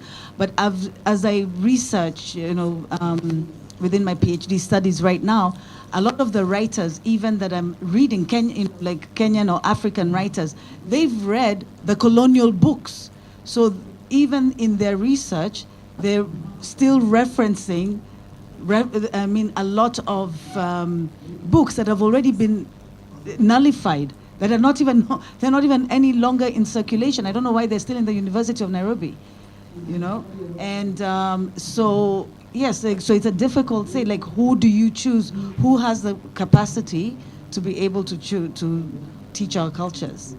Absolutely. So integration of cultural heritage within the educational system, I think that's very important. And and of course, it's complex. It requires a lot of advocacy and so on. So, cultural studies. For my students, I'll never pass a student doing a master's who does not cite African scholars. As part of my philosophy, you have to reference scholars from the continent, because there is a lot of knowledge, and you can't tell me you are the first one to do that. There are others. So give me Western scholars, give me African scholars. Let me see the African perspective in your writing. It's very, very important, because that's the only way we amplify the voice of our people. It's very important. We need to amplify it. It needs to be heard. Okay. I want now to transition, but I haven't heard you guys say about mapping the historical and sacred sites. Or is it that work finished? Is it finished? It's finished. It's finished. Mshamaliza zote? Okay.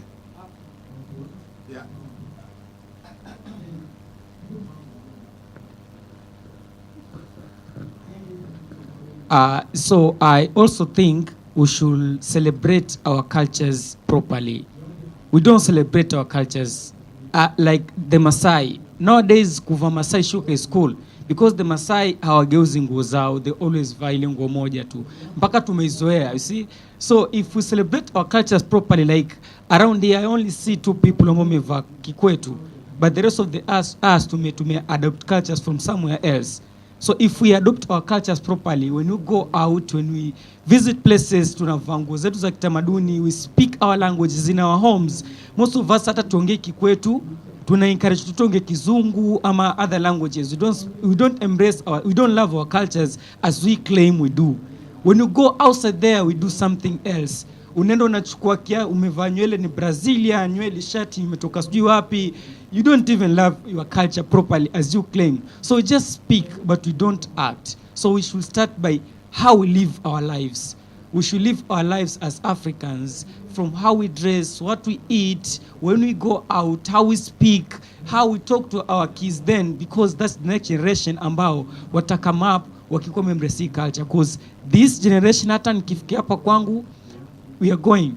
But the coming generation ambao wako huko chini, ndo tunaanza a new leaf wakikame up na culture, then the future will be better, will be different. But currently, sahi tuwafaa tuanze kwa grassroots. Let's start in our homes, how we speak, then the next generation will come as good as we want. Yeah. We are going home. We are going home. Okay, I want to transition to the restitution recommendation, but I also want to say that for a long time, we have pushed for an opportunity to celebrate culture in Kenya. And we pushed it in the Constitution. Chapter 11, Article 11, Article 7, we put it all over the Constitution. The whole of Kenyan Constitution actually is anchored by culture. People are sovereign. It's people. People are culture. So from the preamble, mpaka mwisho, it's culture. The foundation of our Constitution is cultural. Lakini sasa, you don't feel it. So, those of you who are in the cultural space need to seize the opportunity. Don't wait for anybody to give you permission to seize the opportunity. Seize it. We have said October 10th is Kenya's Cultural Day. Seize it. Don't apologize. Take it and move with it. It is your National Cultural Day. And redefine it. Okay? So, we move away from hatufanyi. Ni kwamba tunafanya.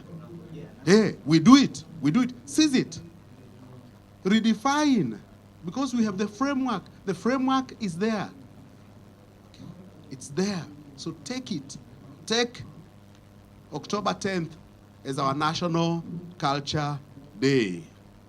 Let someone prove you otherwise. Lakini seize it. And I think for the creative sector, you can do this. I'll see you, jamani. Hey, you can do it. You take it, you amplify it, you put it, even when it is ambiguous, define it properly in the county. Sawa. Halafu mnauliza kuna budget gani ya October 10th. Sio? Mnaikisha iko pale, halafu mnaichukua. So don't wait for permission. I'm asking myself, as we wait for this restitution policy, what are we doing? What if it takes 50 years to get here? As we wait for this culture to be incorporated in our curriculum, what if it takes 100 years? What are we doing? So I think we need to take this personally. Do you have any kids? Make sure. You know, when I was a kid, I grew up in Nairobi. Every Sunday afternoon, we would go to Uhuru Park. How about you taking your kids to Fort Jesus like every other Sunday, you know? And then they would tell their friends, Fort Jesus is an interesting place, let's go there. And then a lot of us also host people from Nairobi, people, international guests. Do you take them to Fort Jesus? Do you take them anywhere? Do you just drive around Malindi, you buy some lessons, and then you go back home? What are we doing at a personal level as we wait for this to be incorporated? So take responsibility. I like what you said. If you don't teach your kids these languages, their mother tongue, what if I can't speak my mother tongue? What do I look like? Like I'm Taita? A lot of people tell me I look like I'm Taita. Let's assume I'm Taita, I'm not, but let's assume. If I don't teach my kids that language and their kids are not taught, it means these languages are going to disappear as well. So as we wear clothes that are not, I'm glad I embraced African today. When you hear something utamaduni, come on, wear some kitenge and go there. Like our mzee here, you know him, he's embracing it. So these are the things that we can do at a personal level as we wait for these policies that might take forever to come in. As we wait for the curriculum, teach your kids, sit with them. I remember you saying, Daktari, that back in the day, you would sit with your kids and teach them. Even Mzee talked about teaching men how to live with their wives and their wives how to live with their husbands.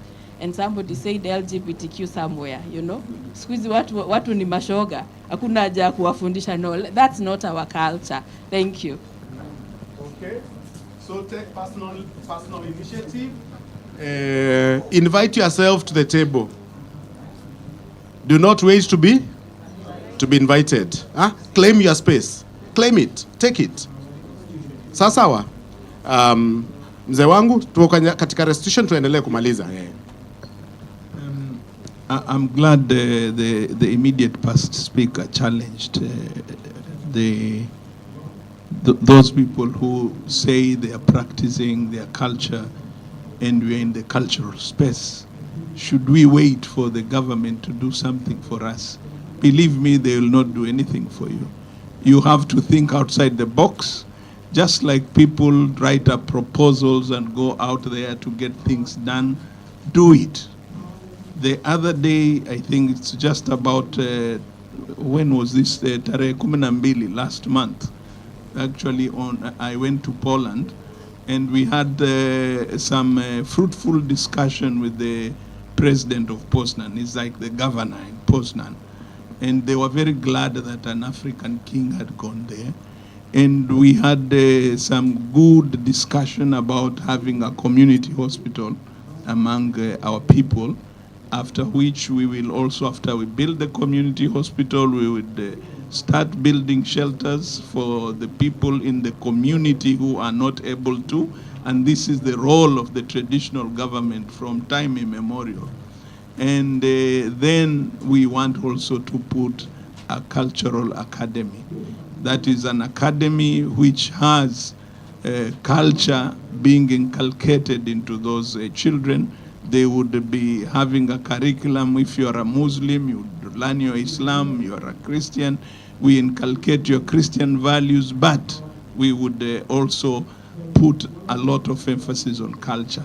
Like now, I'm glad in Pwani University, there's some talk about Africanization of Christianity. We are not saying we are throwing away Christianity through the window, but we are looking at the steps that the African did to make Christianity to fit him well. And that's how I would urge my colleagues, like from the Kaya, don't refuse to get pesa kwa mzungu. Take it, but use it in an African manner. And the African manner is not for your tumbo, but for your people. Absolutely. So finally, of course, I think that we need to prioritize the restitution of Ngaji and Vigango back to the communities to which they belong. That this should be a priority, the restitution of Ngaji and Vigango to the communities to which they belong. And that this is a responsibility of the national government, the county government, and the relevant communities. Because this heritage is not just an economic, is not only of economic value, because of course there is economic value, but it's fundamentally culturally valuable, spiritually valuable, and socially valuable. One at the level of governance structures and the councils, the other at the level of history, at the level of connection with ancestors as well as with spirituality. So I think this is important because it allows us to now build activities around, advocacy for Vigango as well as the Ngaji. Sasa jamani. So we do advocacy and we accelerate the process of restitution of these two items. Nafikiri tuko sawa? Nimemfungia mtu yoyote? Sijamfungia mtu yoyote. Na Caroline kidogo. Okay, one on restitution, so that we don't have these items coming back and we don't know about them. I'll still insist we really need to ensure the younger generation have value and relevance so that they just don't end up being fossils in a museum. Then number 2 is for these Tamaduni conversations. Like everyone has said here, there has been so much knowledge passed in here today. And for us, I think the younger people, we are not very, very many. Of course, it's a very intimidating space too. I mean, people are professors and doctors and very experienced and all that, which is good. We don't get these opportunities to listen into such conversations. So my recommendation would be for the other, this was 1/6, yeah? For the other 5, rope in as many young people as you can in each of the conversations, because it also inspires us to do something. Everyone here, I'm sure, now thinks about our cultural heritage differently. Last year when I attended the symposium, I was able to put, we had just done the first Mijikenda play at the Little Theatre Club. And it was actually around these same conversations on our ceremonies. And attending that symposium, it helped us put this work into better perspective. And we were actually able to get a grant from the British Council to upscale that work. So we might sit and say there are no opportunities for young people to be part of these conversations, but it's probably because we are left out in such conversations earlier on. We have these ideas, we're probably doing this work, we just don't know how to put it in the right frames. Yeah, so I think recommendation is just to add more young people. Yeah. Brilliant. Well, thank you very much. I'm getting to really close this. And of course, as I said earlier, we are really co-creating these conversations. We are creating them together with the regions where we are working. So in the next one, obviously, we'll be calling on you to give us more younger people, and also to agree on what to focus on. The topics that we have been focusing on today were chosen in consultation. So the next round, maybe around May, we are not sure when this will happen, will be again something that we create together because it's important for this area, for this zone. I want now to do a little transition. And the way I will do this transition is that there will be just 3 minutes of reflection as we move to the next stage. And those moments, those 3 minutes of reflection, I'm donating them to Irene. And then after that, I'll ask Maureen to come in to help us close today's session. Irene. Thank you, Prof. Let's appreciate our panelists for the afternoon. Thank you so much. We've really learned a lot. And we just wanted a bit of your feedback. Very quick, short, that's why it's 3 minutes.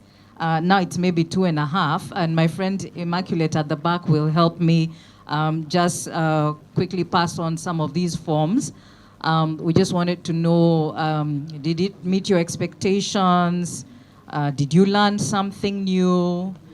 Is there something that you can share with somebody else? You know, just some very basic questionnaire that if you could just put in your input, doesn't matter if you sat on the panel or you moderated or you know, just share that with us. I know some of our colleagues, participants have left. We will share this with them online so that then they can also send in their feedback. Yeah, so it's just tick, tick, tick. The professor has already finished. Carol was talking about being intimidated. Before you have started, somebody's asking for the second worksheet.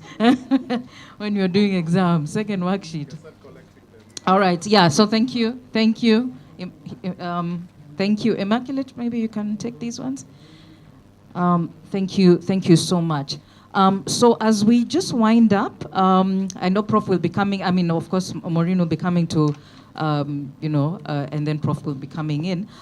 Just to please, after we're finished, there's a bit of logistical detail I need to speak with, let me just ask, pass by my office over here, so that then we just do some quick logistics. The panelists, I think we will engage a bit later with you, but at least for the other participants, just pass by my desk and then I'll be able to facilitate that. Thank you, everyone. Thank you. I also want to draw your attention to some platforms for learning which you could actually also be using.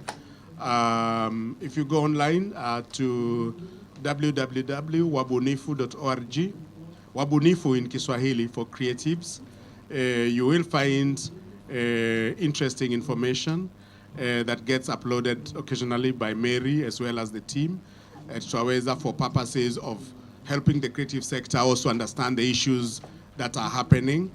And we also do receive blog posts from people. So if you feel that you'd like to post a blog in that space, it gets moderated and then it goes up. So again, different platforms for learning and information sharing, because we know that you cannot just go in one space and finish. And I think there's also another platform that, Hussein, do you want to talk about your newsletter? Have you shared it yet? Yeah, Ushawapa. Maybe to the British Council, I want to give you these hard copies of our newsletter and maybe upload them to your, it's good networking. Basically, we're covering the entire blue economy stories, not just marine research or culture, it's across the board. So sometimes we'll be doing a little bit of fisheries, a little bit of tourism, a little bit of something else, but nearly most of the time it's the 6 main mitigations. You learn more. Thank you. And again, before I call on Maureen to help us close, I just want to thank, Hussein Abdallah. I want to thank you. We've really worked together. We are meeting physically for the first time today, but we've really been working together over the last couple of, weeks to help today. So I really want to thank you personally for the comradeship and the friendship as we're working on this, and everybody else. As I said, I talked with Dr. Caesar while he was at the airport in Dar es Salaam, and he was very kind to pick my call, and we've talked and so forth and so on, and Dr. Nina, all of you. You guys have been, Dr. Jido, again, thank you so much for the partnership and the friendship and really picking the calls and us talking online and doing all these things together. The Jukwaa Arts, thank you for giving me the opportunity to reference you whenever I have an opportunity to reference you. You are an amazing people, amazing team. I think that you do amazing work. I just want to bless you and to ask that you continue doing this work and continue learning and bringing in the change that our country needs, because you are doing it. So just keep building these, okay? And giving me the freedom to invoke you anytime, anywhere, wakati wowote. Au sio jamani? So I want at this moment to also thank the wazees from Pokomo, Mzeyese. You came from very far. Without you, we would not have talked about the Ngaji properly. So I want to thank you. I want to thank Mzee Mwasuma and Mwalim Jimbi Katana, again, coming all the way from your spaces, sharing with us generously your knowledge, your wisdom, and allowing us to work together to push this agenda. Nawashukuru sana. Lisa, asante sana, bringing those perspectives, and really everybody. And of course, my brother, the last time we talked to you on the plane, and we were talking on the plane, working together, trying to find out ways of doing this work. Athman, Lali, Omar, anytime, my brother, I call on you, you always turn up, and I'm always grateful that I can actually call you at midnight and you'll still pick my call and that we'll be able to work together. So guys, ladies, Rukia, nyote bwana, you are totally amazing people. And I just want to encourage you, keep working, keep doing this, not for yourself, but for everybody else, for our communities. Sasa jamani. Now, it gives me immense pleasure to welcome Maureen to say a few words as we close. Hi. Thank you so much, Professor Kimani. Thank you, everyone. Allow me to read my reflections. I think better when they are structured, so it won't take too long. But thank you so much for availing yourselves here, face-to-face, our online audiences. So for Tamaduni Conversations, we touched on safeguarding cultural heritage of the Mombasa County, looking at the opportunities and challenges, which has seen us exchange various issues contributing to the protection, valuing, and discovering and sharing cultural heritage of Mombasa County and its people. As the Culture Grows program, this is a program that I manage, we are here to facilitate this platform that has helped us to understand heritage, to be everything that we inherit from past generations that determines our culture and helps us shape our future. As well as physical objects and buildings, cultural heritage includes languages, custom, practices, and values, which we've had today. This is described as intangible heritage and is fundamental to the work we do. The factual stories of the past help us form our sense of place and identity in our society. We recognize that cultural heritage can be a valuable tool for exploring and celebrating complex past while helping us to inform how we create a better sustainable future. From our Tamaduni conversations today, I have seen and we have seen that respecting, nurturing each other's cultural heritage can build trust and enrich creative expression and social cohesion. When combined with contemporary arts expression, like Jukwa arts, this often looks to the future, and we can build a more detailed understanding of key drivers that define our society, which builds trust, knowledge, and wisdom, which we've all acquired from the amazing knowledge that we've gotten from the room today. And this can help us to co-create and exchange ideas and design together.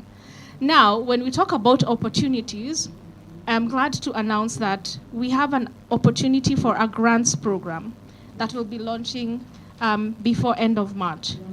Allow me to describe just a few words about the program.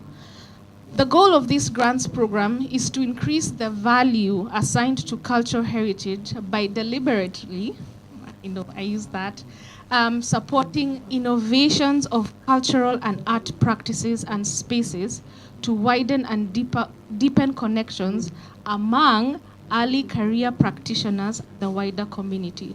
So the grant program is targeting people who are just starting off in cultural heritage, like the people, like for example, if you have someone in Jukwa Arts who's seeking more in talking about maybe poem or something early that they want to research about. Maybe it can be a grant research. So our niche is the early career practitioners, because there are other grant schemes that are targeting, that are more targeted to bigger grants. So this one is really a small grant that will facilitate that. So this will be done through this will be achieved because the greater community engagement with the value of cultural heritage and its practitioners, stronger relationship skills and audiences across art, cultural practices, and generation, and early career practitioners discovering and sharing new ways to deepen and widen their community reach, including audiences. So if you need to know more about the program, I am here, Dr. Catherine is here, my team, Aniko is here, Professor Kimani and his team are here. Just reach out to us. We have more details on when this will be launched. And it will be good because we had said we were going to come to Mombasa and have these conversations with you all, especially the young people. So please reach out. I just want to say thank you so much on behalf of the British Council and our country director who was not able to join us for the ending, Tom Porter. I want to say thank you, Asanteni Sana, for hosting us, and we'll be back. Professor will tell us when, but thank you so much.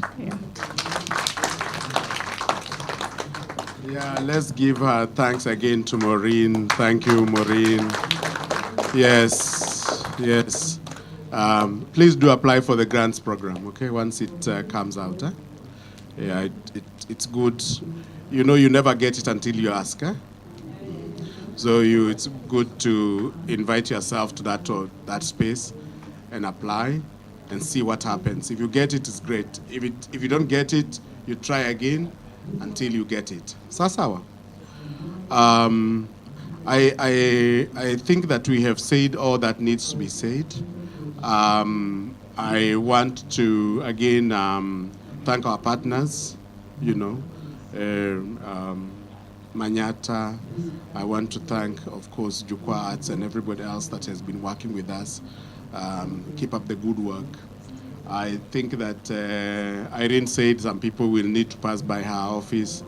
Others, I think, are communicating through email. Others are communicating in the hotel. So those ones who are communicating in the hotel, you'll communicate in the hotel. Those who are seeing her through here, you'll see her through here. And I think those ones who will be talking with her through emails, you'll talk with her through emails. Sasawa. So God bless you. We will be, most likely the next meeting will be a virtual. It's very likely that we'll do it as a virtual meeting other than as a physical meeting. But we'll let you know, and then we'll push things forward. Sasawa. We will, once we have solidified the recommendations, we'll share those recommendations with you so that you can see what you can do, in relation to one of those recommendations. Thank you. I think it's all closed. Thank you. Asante.